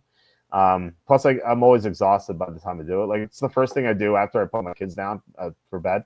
And I'm like so tired. Like tonight, I sing "Twinkle Twinkle Little Star" to my son, who's 3, and I was falling asleep as I was singing it. So I was just like so exhausted. So I like laid down on the couch and watched the end of the Miami Chicago game, the NBA game, and I fell asleep instantly. Like I only entered in one prospect visit. So that didn't go so well. It was like James Pierce of the 49ers, and then I passed out. So I'm going to have to do that after the show. I might as well show these picks, right? I was on the wrong screen. So no Justin Jefferson yet. I'm sorry, no CeeDee Lamb yet. He's been going 106 so far. He goes 107 here. It's so crazy how people would just blindly follow this ADP as if like they have like no conviction on like where these guys should go. Like there's like, okay, Lamb is going here. Let me take Lamb here. It's such like in the box thinking. I think it's called I know homoclitic is I can't remember. I think homoclitic is in the box and heteroclite is out of the box. I can't remember. It was this book I read is like this guy was talking about like homoclites versus heteroclites. Like one group of people can't think outside the box no matter what, and like the other people can think outside the box. And I talked about this when I had Quacky on the show when we were talking about I like to wear my socks inside out. Like it's just so much more comfortable. Cassandra said the same thing until Cassandra ran with them with the socks inside out, and then Cassandra suffered an injury of some sort. But you're not. Well, I didn't recommend exercising in them. I just thought that they were more comfortable just to wear like around the house or whatever. So anyway, like I always do that. I've been doing that since college. Ever since I saw a movie, it was like with Sean Connery in it. I can't remember what it was, but Sean Connery's character in the movie was like, American socks are made wrong. You should wear them inside out. And I was like, let me try that. And so I did. I'm like, I never went back. I've been wearing my socks inside out ever since. So I've tried to convince people of that. And I have to an extent, Cassandra, for example, tried it. But there, like I remember this one girl I used to be friends with. I haven't spoken to her for a while, but I was like, Jen, you should try wearing your socks inside out because she saw I was doing it, and she's like, I can't do it. I'm like, what do you mean? Just try it. She's like, no, I just can't do it. I'm like, what do you mean you can't do it? Just try it. She's like, no, I just can't. I just can't do it. I can't do it. And she's like in her had this like mental box in her head. She's like couldn't wear her socks inside out. She couldn't even try. And I feel like some people are like that, just can't like just try things or like just can't get themselves out of this mental box. So anyway, that's my, I don't even know how I got into that topic. That's this riding solo is kind of interesting. I have to talk for almost 2 hours on my own. Otherwise, there's like dead space here. Let's see. DK Street's been wild. Yeah. These people. I feels like these people don't know how to draft. I'm the Cusses. I did all the $1 20 max ones. Looks like I'm up to 25 or so in the $10. Okay. I did like 40 or so last year. I did 40 or so like per week. Actually, no, it's probably more than that. I would do like 10 per week. You know how to do like week 2 onward, week 3 onward. I love those because people overreact. Like I said this before, after week 1, because Jaden Reed had this huge game, Isaiah Likely had this huge game. Jaden Reed was going late round 2. Isaiah Likely was going round 4. I thought those were such easy fades. And like my round 2 teams are so good as a result because I was just fading this nonsense overreaction, So like, some huge games could be legit. I'm not saying that definitely can't be the case, but like more so than not, like you're going to be able to just benefit from people overreacting. So I did a lot of those like week 2, week 3, week 4, et cetera, onward. And plus, like it didn't seem like people didn't seem to realize that like the players who had their buys already were just so much more valuable because you'd get them for every week, barring injury, of course. All right, I'm up soon. McConkey's here. Love McConkey. I think I'll take Josh Allen on the way back. There's also Bucky Irving. We already drafted running back though. As you kind of pointed out, I don't love drafting 2 running backs early. Feels like that receiver just dries up too much. We'll see if this guy broke my heart. McConkey just went. So I think Bucky Irving's the best player available. Yeah, I mean, maybe you should try a draft where we just don't draft receivers very early and see what happens. But I can't imagine I would like it very much. But I do think Bucky is the best player. I think Josh Allen, I would take him on the way back. I am the Kai. Please don't draft him. I'm just kidding. I don't care. Now, I can take Bucky Irving. I think he's, like I said, best player available. So we'll have two NFC South running backs. What could go wrong? So T. Higgins goes. Maybe considering him, but not like a big fan drafting a receiver 2 in round 2. It just feels wrong. Plus, I'm the Kai. I don't think would have taken him, but maybe I'm wrong. So I am the Kai is up. Let's see what he does before we go back to our picks here. Man, that's Chad Funk 92. What a jerk taking McConkey from me. Just kidding. McLaurin goes, like that pick. Jane Daniels, so stacking McLaurin and Daniels. I'm a fan of that. So I like your picks. Do we take Josh Allen? I think that's, this Jack Smith and Jigba. We just took him. I feel like we can get some decent receivers on the way back. Yeah, I think we do it, right? I don't think I've drafted Allen yet. It could be wrong. But yeah, I think he's best player available. So let's go Josh Allen. And maybe we can get Shakir as one of our receivers or Kincaid. Sandra says, how many days can you wear the same pair of jeans? I had a 20-minute argument with my coworker today. I says, he said no one. He said 1, and I said 4. Well, I mean, there's nuance to it. It depends on like how dirty it gets, like how long you're wearing it. Like, are you wearing it all day? How much Febreze do you have to make it smell better? Of course, which I utilized heavily in college because, as I said before, I didn't know how to wash my clothes, so I had to like survive on having like multiple pair of jeans and Febreze to make it smell nice. But it worked for me. So if 1 is definitely wrong. Like 1 is absolutely wrong. It's at least 2. And I think you're closer to being right with 4. But I don't know. I'm someone who wore the same pair of jeans like 7, 8, 9 days. But I would like cycle through it. I wouldn't wear the same pair of jeans the next day. I would have like 6 or 7, and so I'd cycle through them. I wouldn't wash them, of course, because I was in college. I didn't know how to do that. But I did have a bottle of Febreze, which I use like quite frequently. So at least always smelled nice. But I don't know. I definitely it's one. Like I said, 1 is definitely wrong. That's stupid. Whoever said that is just doesn't know what they're talking about. So you can clip that, John Sanders. I love Buck Kenny's on. Friends, sorry I was unable to do the podcast tonight. My voice is totally shot. Way too early for a quarterback.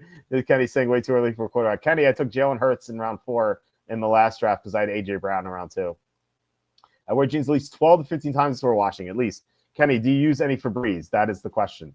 John says, I always used to cycle through them. LOL. John, thank you so much for the 411 super chat. Really appreciate it. As always, thank you for your continued support. This just means a lot. Yeah, no, I look, that's what I did in college. Now I have a wife who does my laundry. I know, like I know how to do laundry now. I had to learn when I moved into my own house. I could be like a 27-year-old. I bought this house when I was 27. I could be like a 27-year-old, like driving back to my parents' house, like asking my mom to wash my clothes. It's kind of embarrassing. And even my mom was like, "Well, you have to learn." I'm like, "Fine." So yeah, it wasn't that difficult. Like I eventually learned how to. But when I was in college, like I had no idea how to do any of that stuff. So, but yeah, thank you, John, for the support. Thank you so much, Kenny. I was going to ask you, what do you think about Jalen Hurts in round 4 if he drafted AJ Brown in round 2? So with Josh Allen here, like I was in love with like who would you have taken otherwise, Kenny? Like you have Mike Evans, but he's 31 now, and you have a new offensive coordinator. So don't love that. Devontae Adams, you can maybe argue, but feels like you could take someone comparable on the way back. Garrett Wilson, that quarterback situation is terrifying. I like Jackson Smith and Jigba. We just took him in the previous draft. I don't want Marvin Harrison Jr. So do you take McBride, or do you look at running backs? We already have 2 running backs. I don't want to take a third one. It just feels like you don't need to with like so many upside guys late in the draft. So tell me who you would have taken instead. Joe Burrow goes, but yeah, and then Jalen Hurts. So yeah, if we took Hurts around this time, it was I think we took him at 406 instead of 404. But again, we had AJ Brown. This guy does not have AJ Brown, so I wonder if he's going to be interested in Devontae Smith on the way back. I would like to continue my strategy of taking number 1 receivers. We can see if any are available. There's Xavier Worthy. I don't know if Worthy or Rashee Rice is the number 1 receiver. There's Mixon. I'd be interested in him if we didn't already have 2 running backs. Zay Flowers, I love. Devontae Smith, even though he's not a receiver 1. Still, Jameson Williams has a lot of upside. Courtland Sutton's the number 1. Metcalf is, I guess, the number 1. Where they just went. Olave's the number 1, but that Saints quarterbacking situation is terrifying. Jennings is number 1. We can get him a few rounds later. So yeah, this is what we're looking at. We need a receiver. We don't have any, so that's why I'm not looking at any other position. Although it's like not worth. It doesn't hurt to peak, right? Yeah, I feel like we're not missing out on anything here. Jameson Williams just goes, I'm going to take the number 1 receiver in Baltimore, Zay Flowers. And then we're going to see what happens with these next 2 picks with Ian Nakai. Ian Nakai has taken a quarterback and 2 receivers, so we'll see if he delves into running back or tight end, or if he keeps going receiver. Which I suspect he'll go receiver. So I think that I feel like we had this discussion before with him that like you can get running backs later and you can't get receivers later. But yeah, it'd be interesting to see what happens. No Febreze. Why do I care what they smell like? I don't know. Maybe it's different in college, right? I mean, like, look, like you don't care now. You're married. I'm married. Like, we don't care. But when you're in college, you're trying to pick up girls. Like, go out to the bar. Like, you don't want to like smell bad. Like, you're not going to be successful. So, you have to smell nice. Courtland Sutton goes. Kittle goes. Okay, so I love the Sutton pick. Kittle pick's good. All right, we are up here. Why is Deebo Samuel start? I don't want him. Let's see. I think it's one meant to start Metcalf and just didn't get there. So it's between Devontae Smith and Metcalf. If it's like Aaron Rodgers, I like it a lot more, but we don't know the situation. I want to stick with. Did this auto pick for me? Why did it auto pick Deebo Samuel? Did I click that by accident? I must have clicked that by accident. Or did it timeout? I don't know. If you guys saw what happened, I don't know what happened. That was not meant to happen. I did not want to take. I was like, I'm still deciding on who to take. They took Deebo for me. I don't know why that happened, but I mean, not the end of the world. Deebo's okay. I just I didn't want to take Deebo. So that's disappointing. But anyway, maybe we can make up for it later. Hurts 4th is okay. Still don't love it. It hurts. I mean, do you feel better about it if you have AJ Brown? It feels like you need to stack here in best ball. I think it's just better. Huhaim says, "What do you think about Olave trade rumors?" I've not heard about any Olave trade rumors. You have to catch me up on that. I haven't seen anything about that.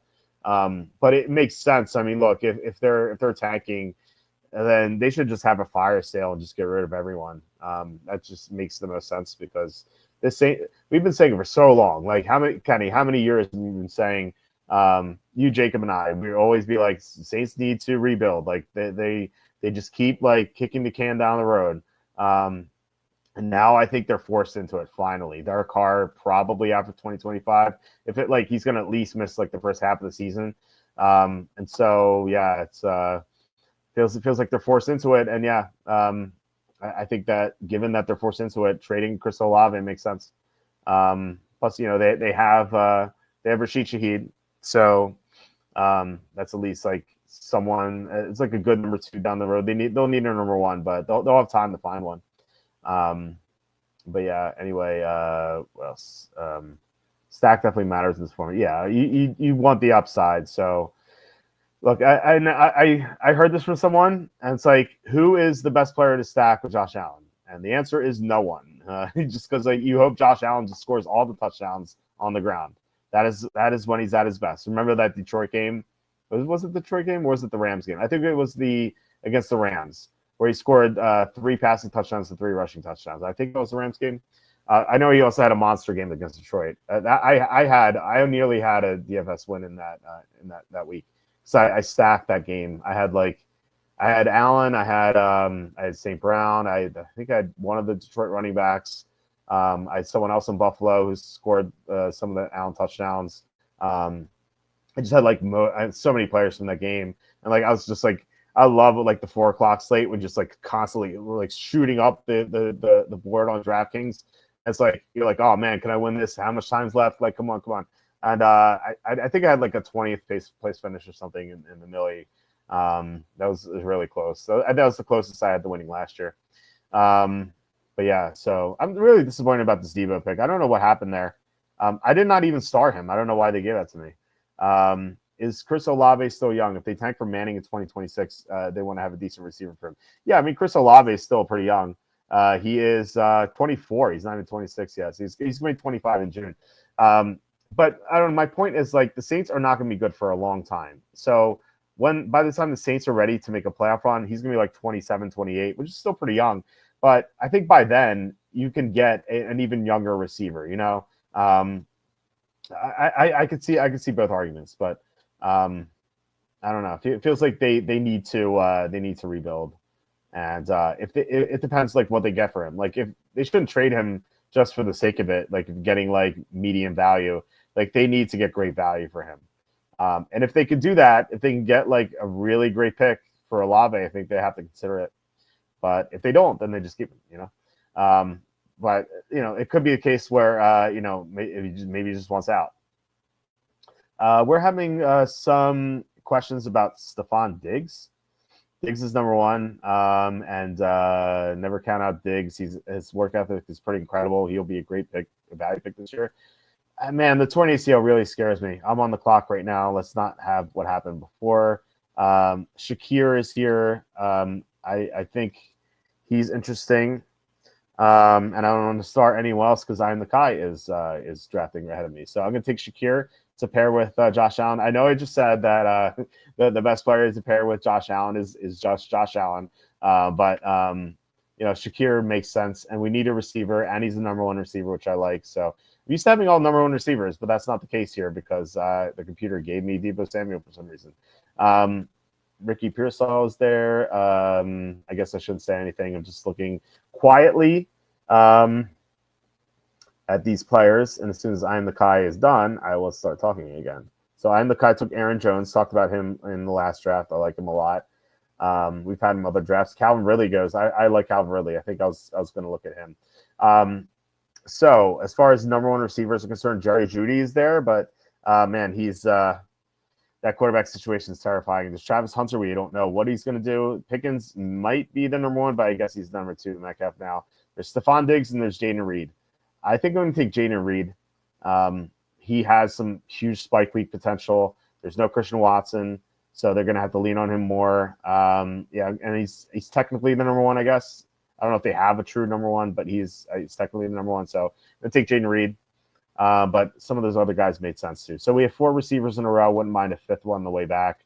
We don't need a quarterback because we have Josh Allen. We need a tight end at some point, but yeah, so we'll see what happens there. A great separation quickly. A QB's best friend. Yeah, so yeah, Drake, so he's talking about Stephon Diggs. Drake will lean on Stephon Diggs this year.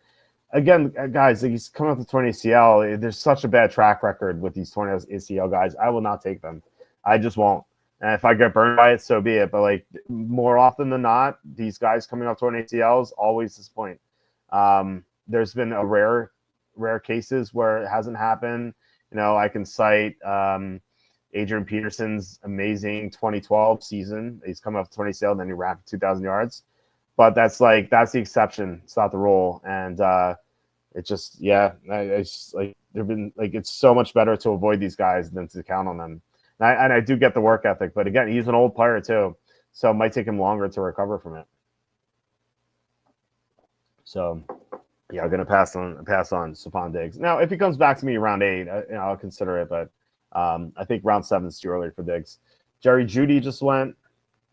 So I was talking about him. He might have been a consideration on the way back, but he's such an inconsistent player, man. Which I guess is like fine in best ball because you don't have to stress out about starting it. That's like the worst part about regular fantasy. It's just like stressing about like which player to start. I feel like I always pick the wrong guy. But anyway, like in best ball, you don't have to worry about that because you'll get his spike weeks and then you'll be on your bench when he does nothing, which probably more often than not. But still, like he has these stretches where like he just does nothing for a long time. And I think that like this 7th round projection for Jeudy is definitely an overreaction. Like we talked about how Jaden Reed was going round 2 and likely was going round 4 after week 1 last year. Jerry Jeudy is going round 7 because people remember what he did on Monday Night Football against the Broncos in that crazy shootout. And also a couple games. He had a great 3 or 4 week stretch. So let's actually look at his stats. So with Winston, he was doing amazing. Like he had 29 fantasy points, then 14, then 43 against Denver in that Monday night game, 17 against Pittsburgh, 24 against Kansas City. Then he had the dud here against Cincinnati then he had 21 and 12. So he had this great run. But look at this beginning of the season. He had 11, 12, 8, 13, 2, 4, 2, 12. Like this guy is just like so inconsistent. It's insane. And now he's not even going to have Jameis Winston anymore. He's going to have either a very decrepit Joe Flacco who looked so bad last year, or Kenny Pickett, or whichever quarterback they draft with their second pick, number 33, where if they trade up or stay at 33. So you just, I don't know. It feels like that's price memory. Cooper Kupp, same thing. It's like, why is Cooper Kupp going around 7? Like anyone drafting Cooper Kupp around 7 did not watch him last year. He was doing nothing for a long time. At the end, he had 11, 3, 3, 5, 0. He had a 20 and he had a 4. He was doing well at the beginning of the year, but he's an older guy and he just kind of like the wheels fell off. And now for the first time since 2016, he's going to be away from Sean McVay, and for the first time in several years away from Matthew Stafford. So you're not going to get the same production out of Cooper Kupp. Definitely avoid him in round 7. I can't say that enough. All right, let's kind of like look at what players we're going to take. We have a quarterback already. No one really fell. We have 2 running backs already. I will start Pacheco, but I'm not like considering him here. See, this is what I'm talking about. Like receivers just drying up. Pittman's the number 1 receiver, kind of like that, especially with Daniel Jones there. It's like just safer than with Anthony Richardson. But then it's like Christian Kirk, Josh Downs. Why is Josh Downs ahead of Pittman? That doesn't make any sense. And like none of these other receivers like really interest me. So hopefully we can get Pittman. Tight end, there's Jonnu Smith, which I don't know if he's going to repeat what he did last year. That feels like some regression is warranted. On the way back, maybe. Pacheco just went, so we don't have to worry about that. I'm going to take Pittman as our 5th receiver. Our 4th number 1 receiver should be our 5th. But again, the computer gave me Deebo Samuel for some strange reason. All right, so we're going to see what I'm the Kai does with these 2 picks. Wingling game is an aberration. Yeah, exactly. Drafter its turn is auto early. Yeah, I saw that. That's why I love drafting at night. I've said this so many times that like like when you draft at night, it feels like some people drafting like fall asleep, and so you get better teams. I'm the Kai taking Matthew Golden. Interesting pick. I have no idea where he's going to go. We couldn't probably guess, but it could work out. But at the same time, there's definitely a low floor of these rookies. And then he took Christian Kirk. So I like Kirk, but he gets hurt so often. All right, so we are going after not a quarterback. These running backs so weak. There's maybe down, although we have Pittman. Tight end Mark Andrews. I feel like, man, he's going to work so hard to bounce back from that embarrassing game against Baltimore. I feel like if that game didn't happen, he'd be going like a round or so earlier. I'm going to take Mark Andrews.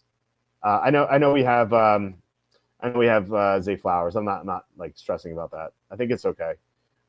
Especially like a round 9 player. If I took Flowers round 4 and I took a Baltimore tight end round 5, I think that'd be an issue. But round 9, I'm not worried about it.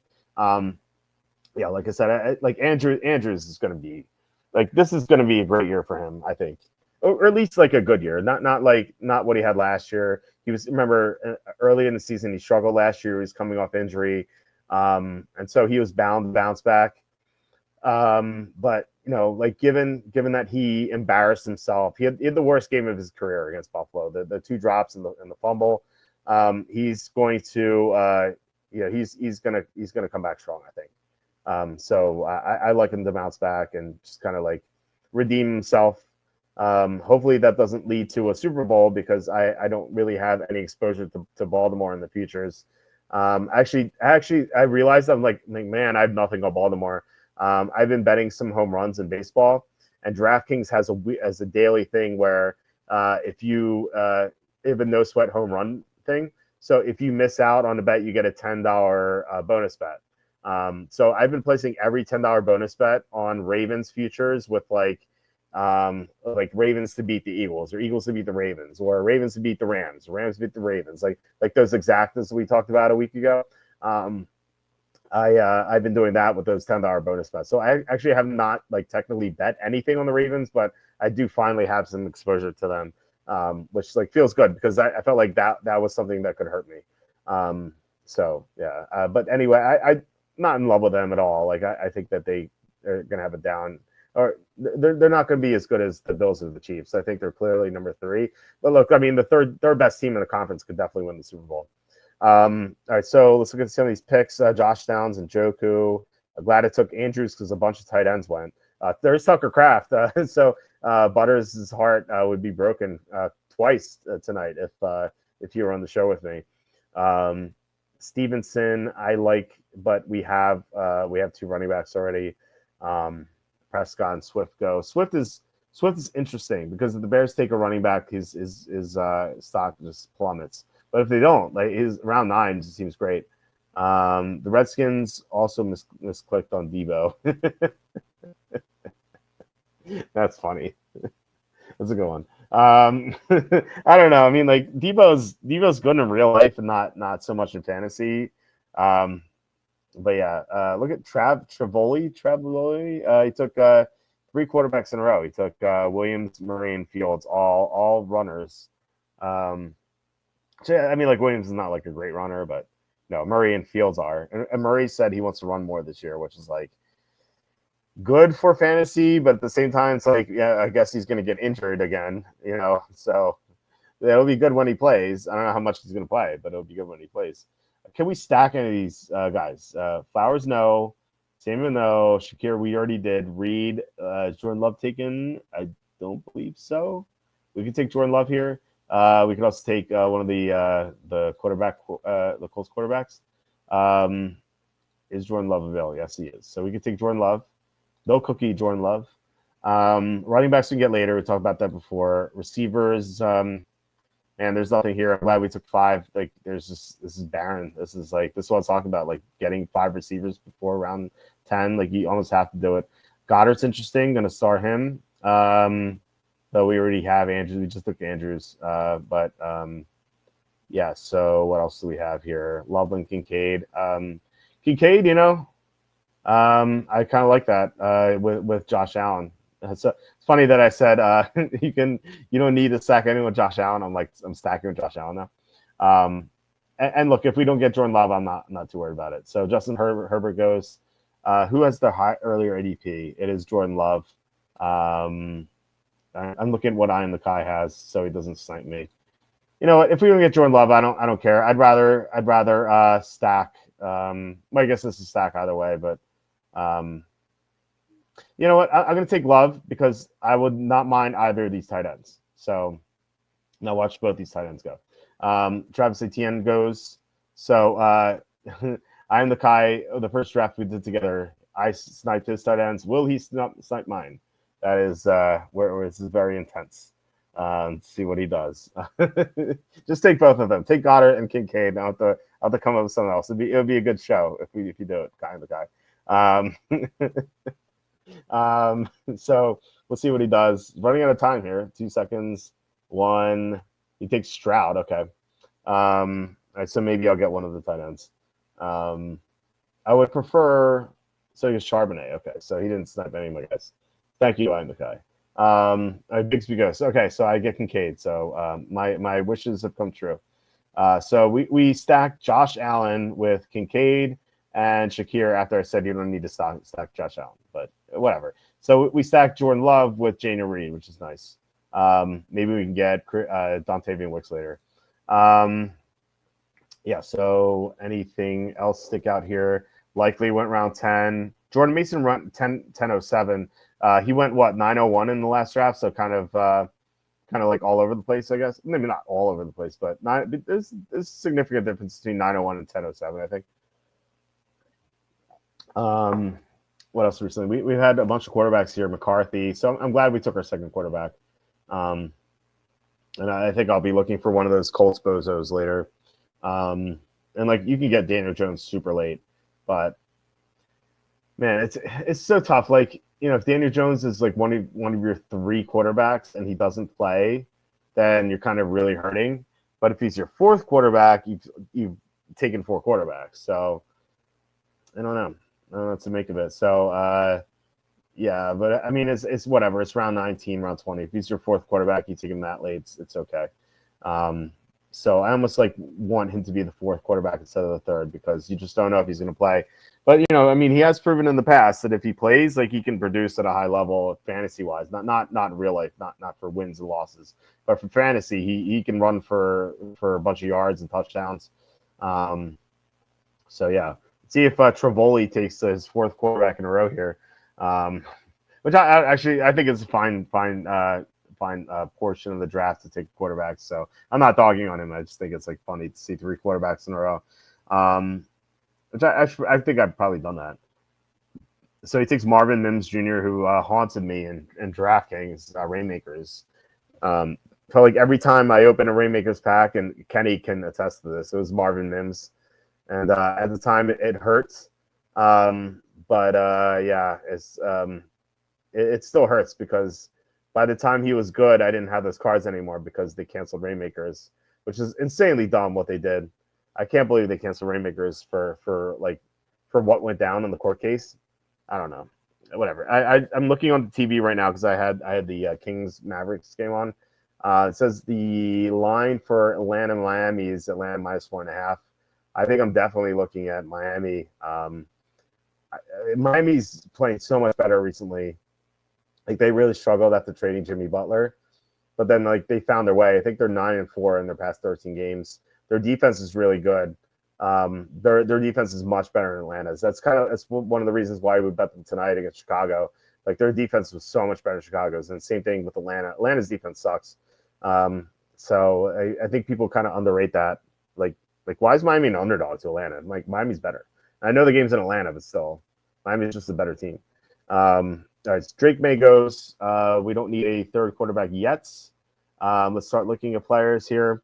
Let's go running backs. Let's start starting some players. Let's drawing for Garendo, of course. Ray Davis, and even though we have Bijan, I'm going to start Algier. Receivers, there's Coleman. Look, I mean, we could take Coleman because we have Allen, but I'm not in love with it. In fact, we could take. I'd rather take Dubs because Christian Watson's out, and we have Jordan Love. But I'm not. That's not something I'm aiming to do here yet. Stafford goes. Pierce, have to start him, of course. We already have Pittman, so we can have a nice Colt stack. And then tight ends, we start Jake Ferguson, Kate Otten, Gesicki. There's some players we like here. So we're on the clock now. What do we have? We have 2 quarterbacks, 2 running backs, 5 receivers, 2 tight ends. Feels like we need to take a running back. I'm going to take Garendo. I just love Garendo so much. I've talked about this ad nauseum. Like, you guys are probably sick of it, but McCaffrey goes down, Garendo's second round value. Like, McCaffrey goes down tomorrow, Garendo's going second round in these drafts. Like, and McCaffrey just may not play this year. Like, we just don't know. I would guess he's coming back, but you just never know. I'm the guy says, I spent my tight end capital early. I want another till the end. I won't take another to the end. Okay, so thanks, I'm the guy. All right, let's see what he does here. So he has 2 quarterbacks, 2 running backs, 6 receivers, 2 tight ends. He takes his second tight end and Zach Ertz. And I imagine that he's going to go after another running back because he only has 2, but it could be wrong. He has 6 receivers, so it doesn't need one of them. So let's see which running back he takes, if he takes a running back. Yeah, he takes Jerome Ford, who currently is the starter, but I imagine that the Browns are going to draft a running back. I wouldn't mind taking a 6th receiver, given that our receivers aren't that strong because we waited, plus we had that misclick or whatever happened. That was so strange. Yeah, I'm looking at Romeo Doubs.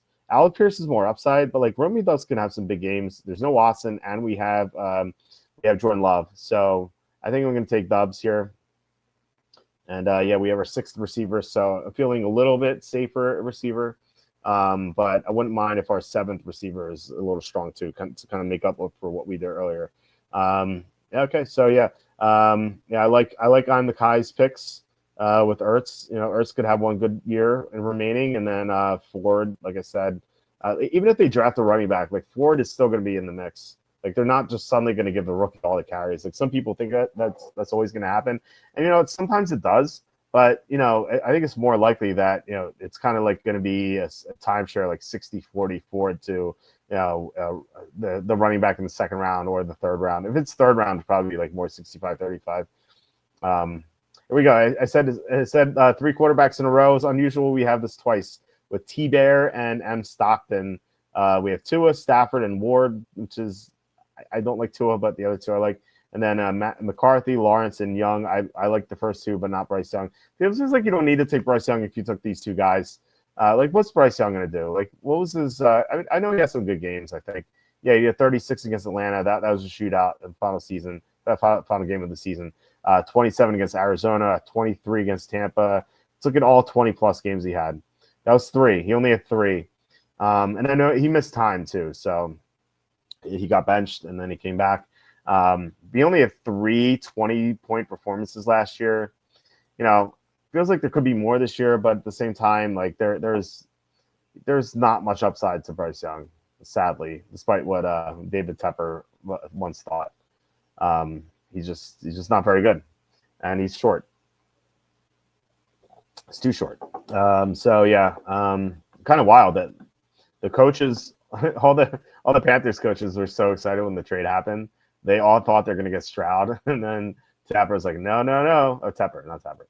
Tepper's like, no, we're going to take Bryce Young. So I'm the guy says Browns need a running back, so definitely will draft other positions. It's true.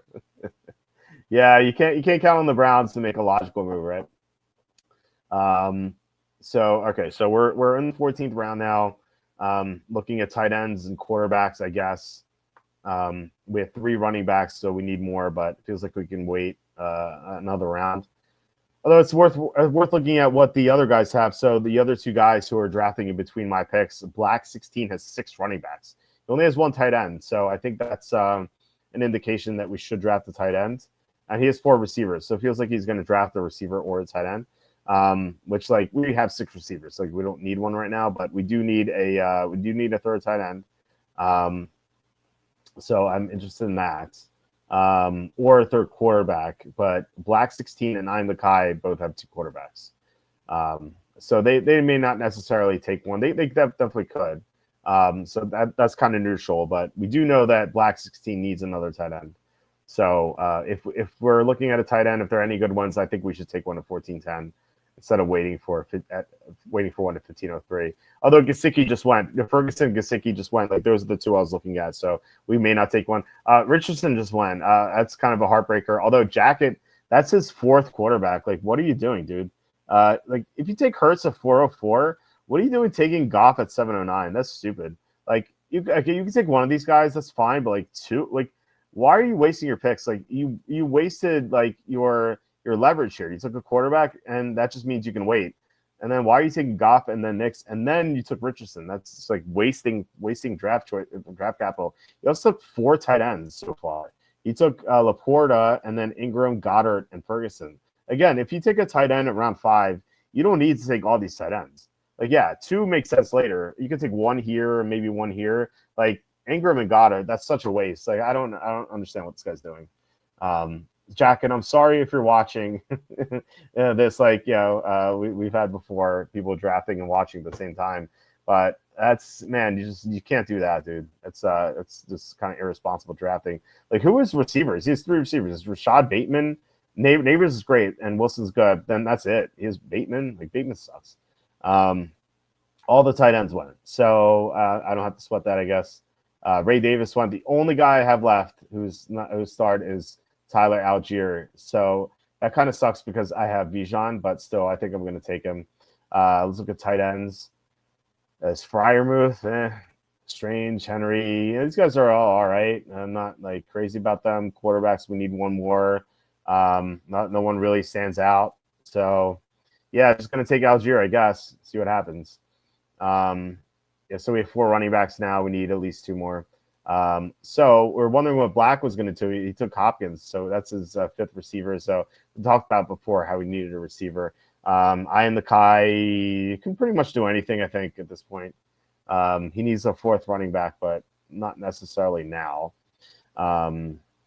He has 6 receivers, so he may not take a receiver unless he really likes anyone. But like I said, he could do really anything, and it would make sense. Because the team is balanced. So he took Eckler and Tillman. Okay, I like Tillman. Tillman was pretty good at the end of last year. I am on the clock again. We need a 3rd tight end. Freiermuth is okay. Henry. I like Higbee the best. I might just take him. Running backs with Jalen Wright, Blake Corum, Braylon Allen. I feel like we can get one of these guys on the way back. There's Wicks. I feel like we can get him on the way back. We have 6 receivers.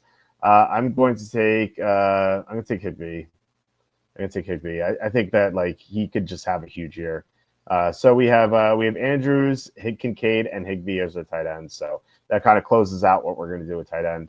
I want Higbee on my teams. Like he's Stafford loves him, and we just saw is playoff. I don't know if it shows the playoffs here. Yeah, it does. 18-10, and like this 10 was like all the first couple of drives because the Rams got such a big lead they didn't need to throw anymore, and they had the 18 against the Eagles. Like this guy could be a monster, and he's gonna be healthy this time. Like he was not healthy last year at all. Like now he will be. So we have Braylon Allen just went, so maybe these running backs won't fall back to me. So we need a 5th running back. We need a 3rd quarterback. And we need 1 more receiver, but that's pretty much it. That's all like we're locked into at this point. Burley says Penix will make the year 2 jump IMO. I can see that. I like Penix. Quite a bit. I like this Atlanta team. I don't know like how much I trust their pass rush because before the bye last year they couldn't get to the quarterback at all, and then after the bye they got after the quarterback like very frequently. Their pass rush was awesome after the bye. But like nothing changed. Like I don't know like what happened. It felt like fluky, but they just kept getting to the quarterback. So like, but I like right now if they just went into the season with the same guys, I wouldn't trust it, especially with like Grady Jarrett on. And I know like Jarrett wasn't the same, but like he's at least someone they lost. And they lost Judon too, even though Judon struggled last year. So it feels like they need to spend at least one early like round 1 or round 2 pick on a defensive lineman, if not both picks. I feel like that would help them out a lot. But I don't know. I just like something about that whole situation. Just like I don't really trust it. But at the same time, Penix has a lot of upside, and like he was just so much better than Kirk Cousins last year. Cousins coming off the torn ACL, torn Achilles, just like wasn't ready to play. Same with Aaron Rodgers, same injury. Like for an old guy, like it just very rough. So I think Cousins will be better this year, but like I said, like if they just went with Penix from start to finish, like I think they would have made the playoffs over Tampa. And yeah, I mean, I'm excited to see Penix in year 2 in that offense with Bijan and Drake London, and we'll see what happens with Kyle Pitts. But good offensive line, and General Wright just went. A good offensive line, and Darnell Mooney had a decent year last year as a receiver 2. I think they could stand to get a better receiver 2, and like Mooney be the receiver 3. I think that would make a lot of sense. But yeah, I mean that team has some potential for sure. Ingrid Goddard DeVito, baby.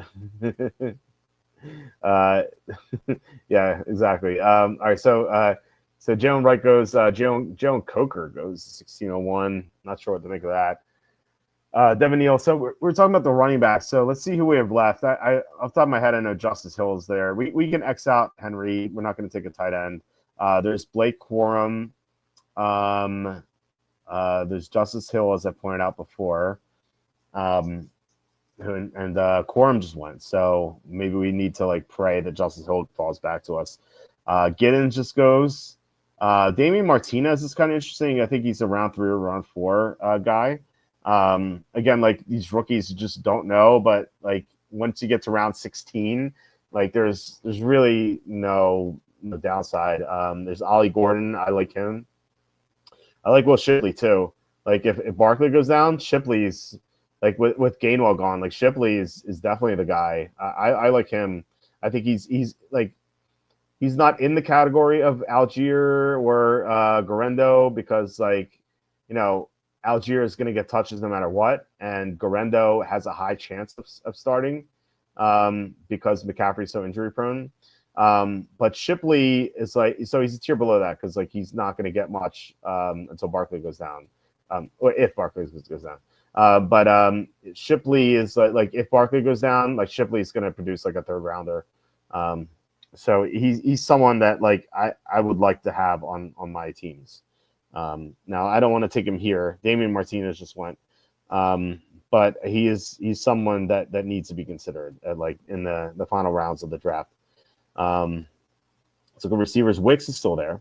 I like him, especially given that we have Love.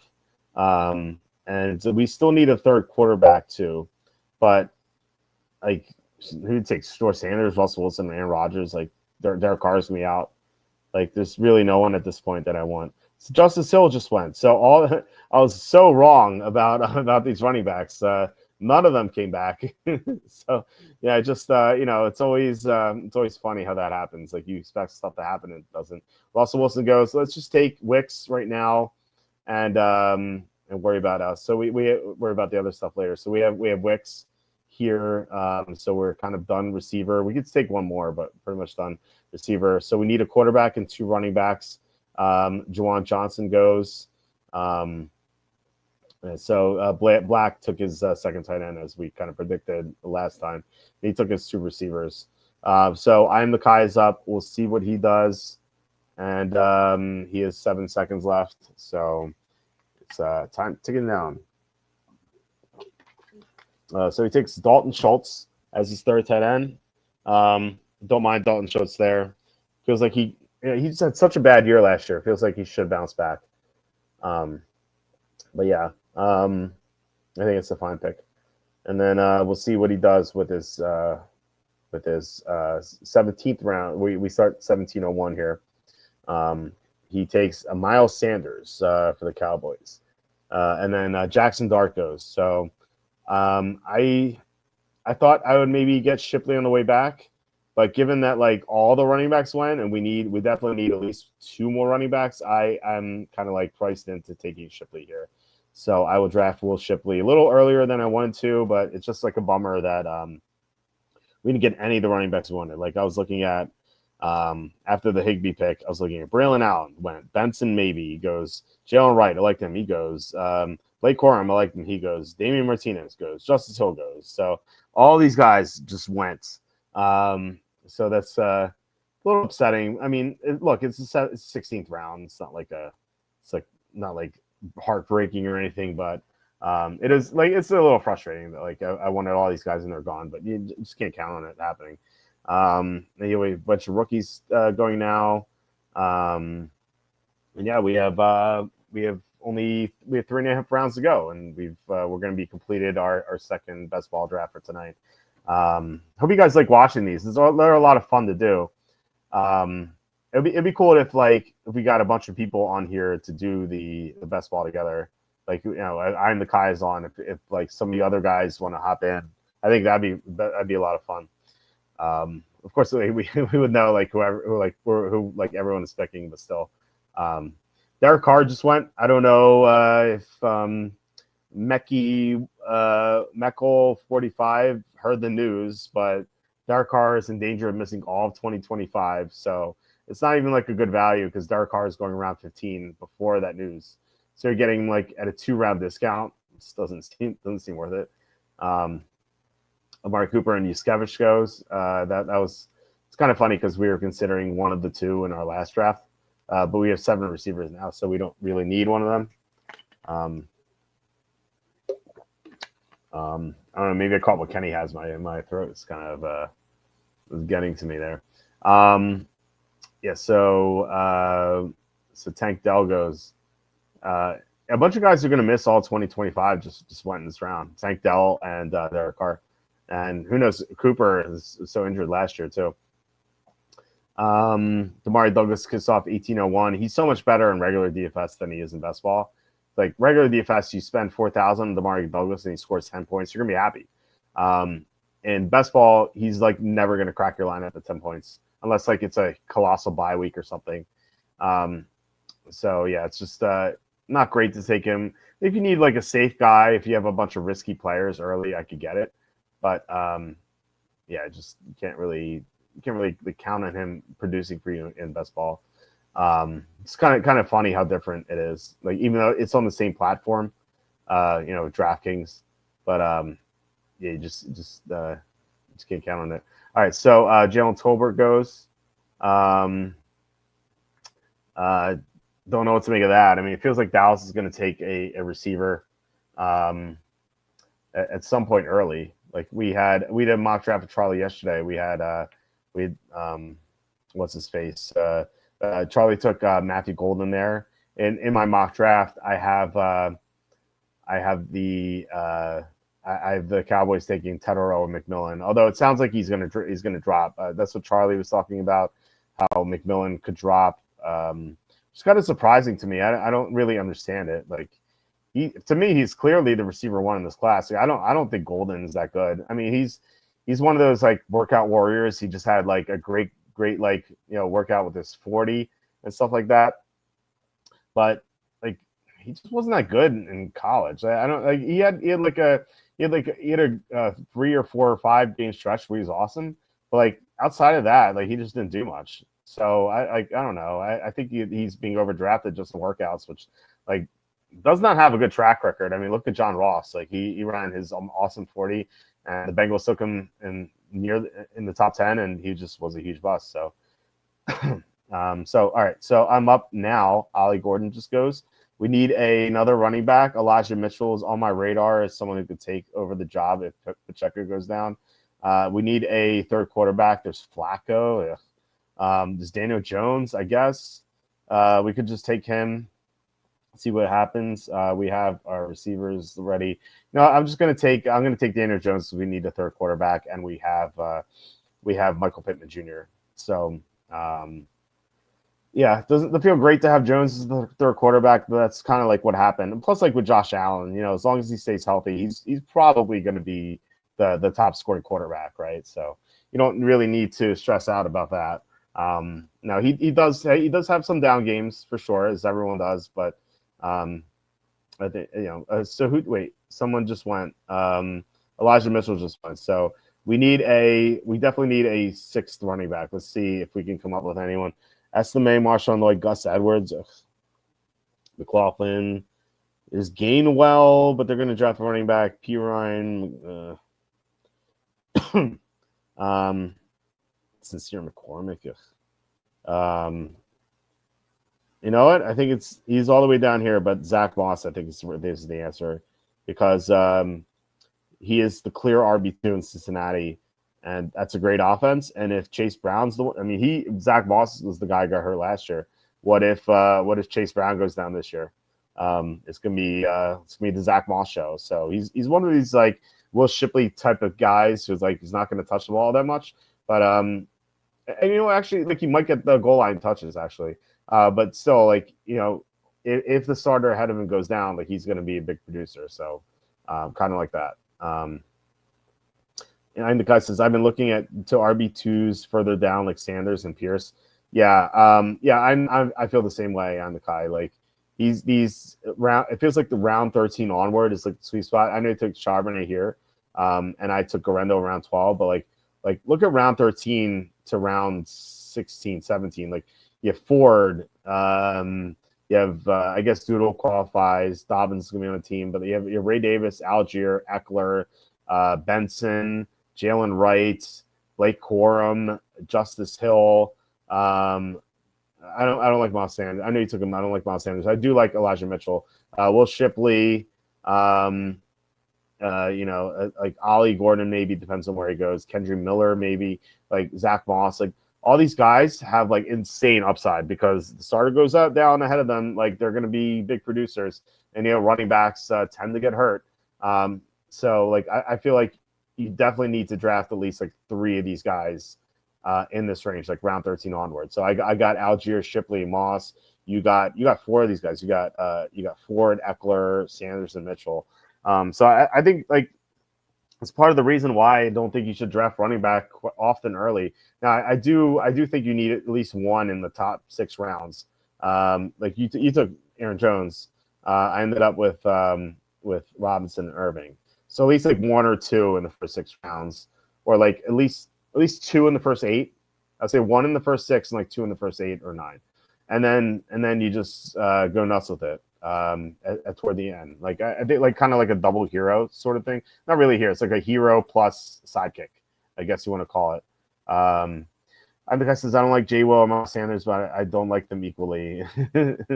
Well, the problem is like Dallas is going to draft a running back, in the first or second round. You would think, right? Like maybe they pass on them again. But I'd be shocked if they don't come away with the running back. And like, given that, like, just like Javonte Williams hasn't been the same since his ACL tear. Miles Sanders just hasn't been the same since he left Philadelphia. It's a great offensive line. He's been exposed, and like Dallas doesn't have a great offensive line. So I just, I think that like both these running backs just don't really like give me any confidence that they can hold off the rookie, whichever rookie they draft. I know like the coaches always love to give the veteran the ball, but it's not like these guys have been on the team plus the new coach. It's not like if this were Rico Dowdle, like I would think like, okay, whichever rookie they draft is going to have a tough time beating Dowdle out. It's like he can do stuff, he can catch the ball. Let me make my last pick here before I keep talking. So I didn't like any of the other running backs. Let's go with MVS again. Maybe that's boring, but I just love the upside. He just has insane upside. Let's just go with MVS. Like my point is that like Dowdle can do stuff. He can catch passes. He had a decent year last year.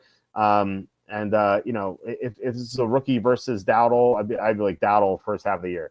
But Miles Sanders and Javonte Williams versus a rookie, like that's not much competition. And there's no reason for Brian Schottenheimer to value those veterans over the rookie, given that they're all going to be in the first year with Dallas. So I think the rookie would have the advantage unless they just don't pass on one or they don't take one until like round 3 or round 4. That would be like that'd be the difference there.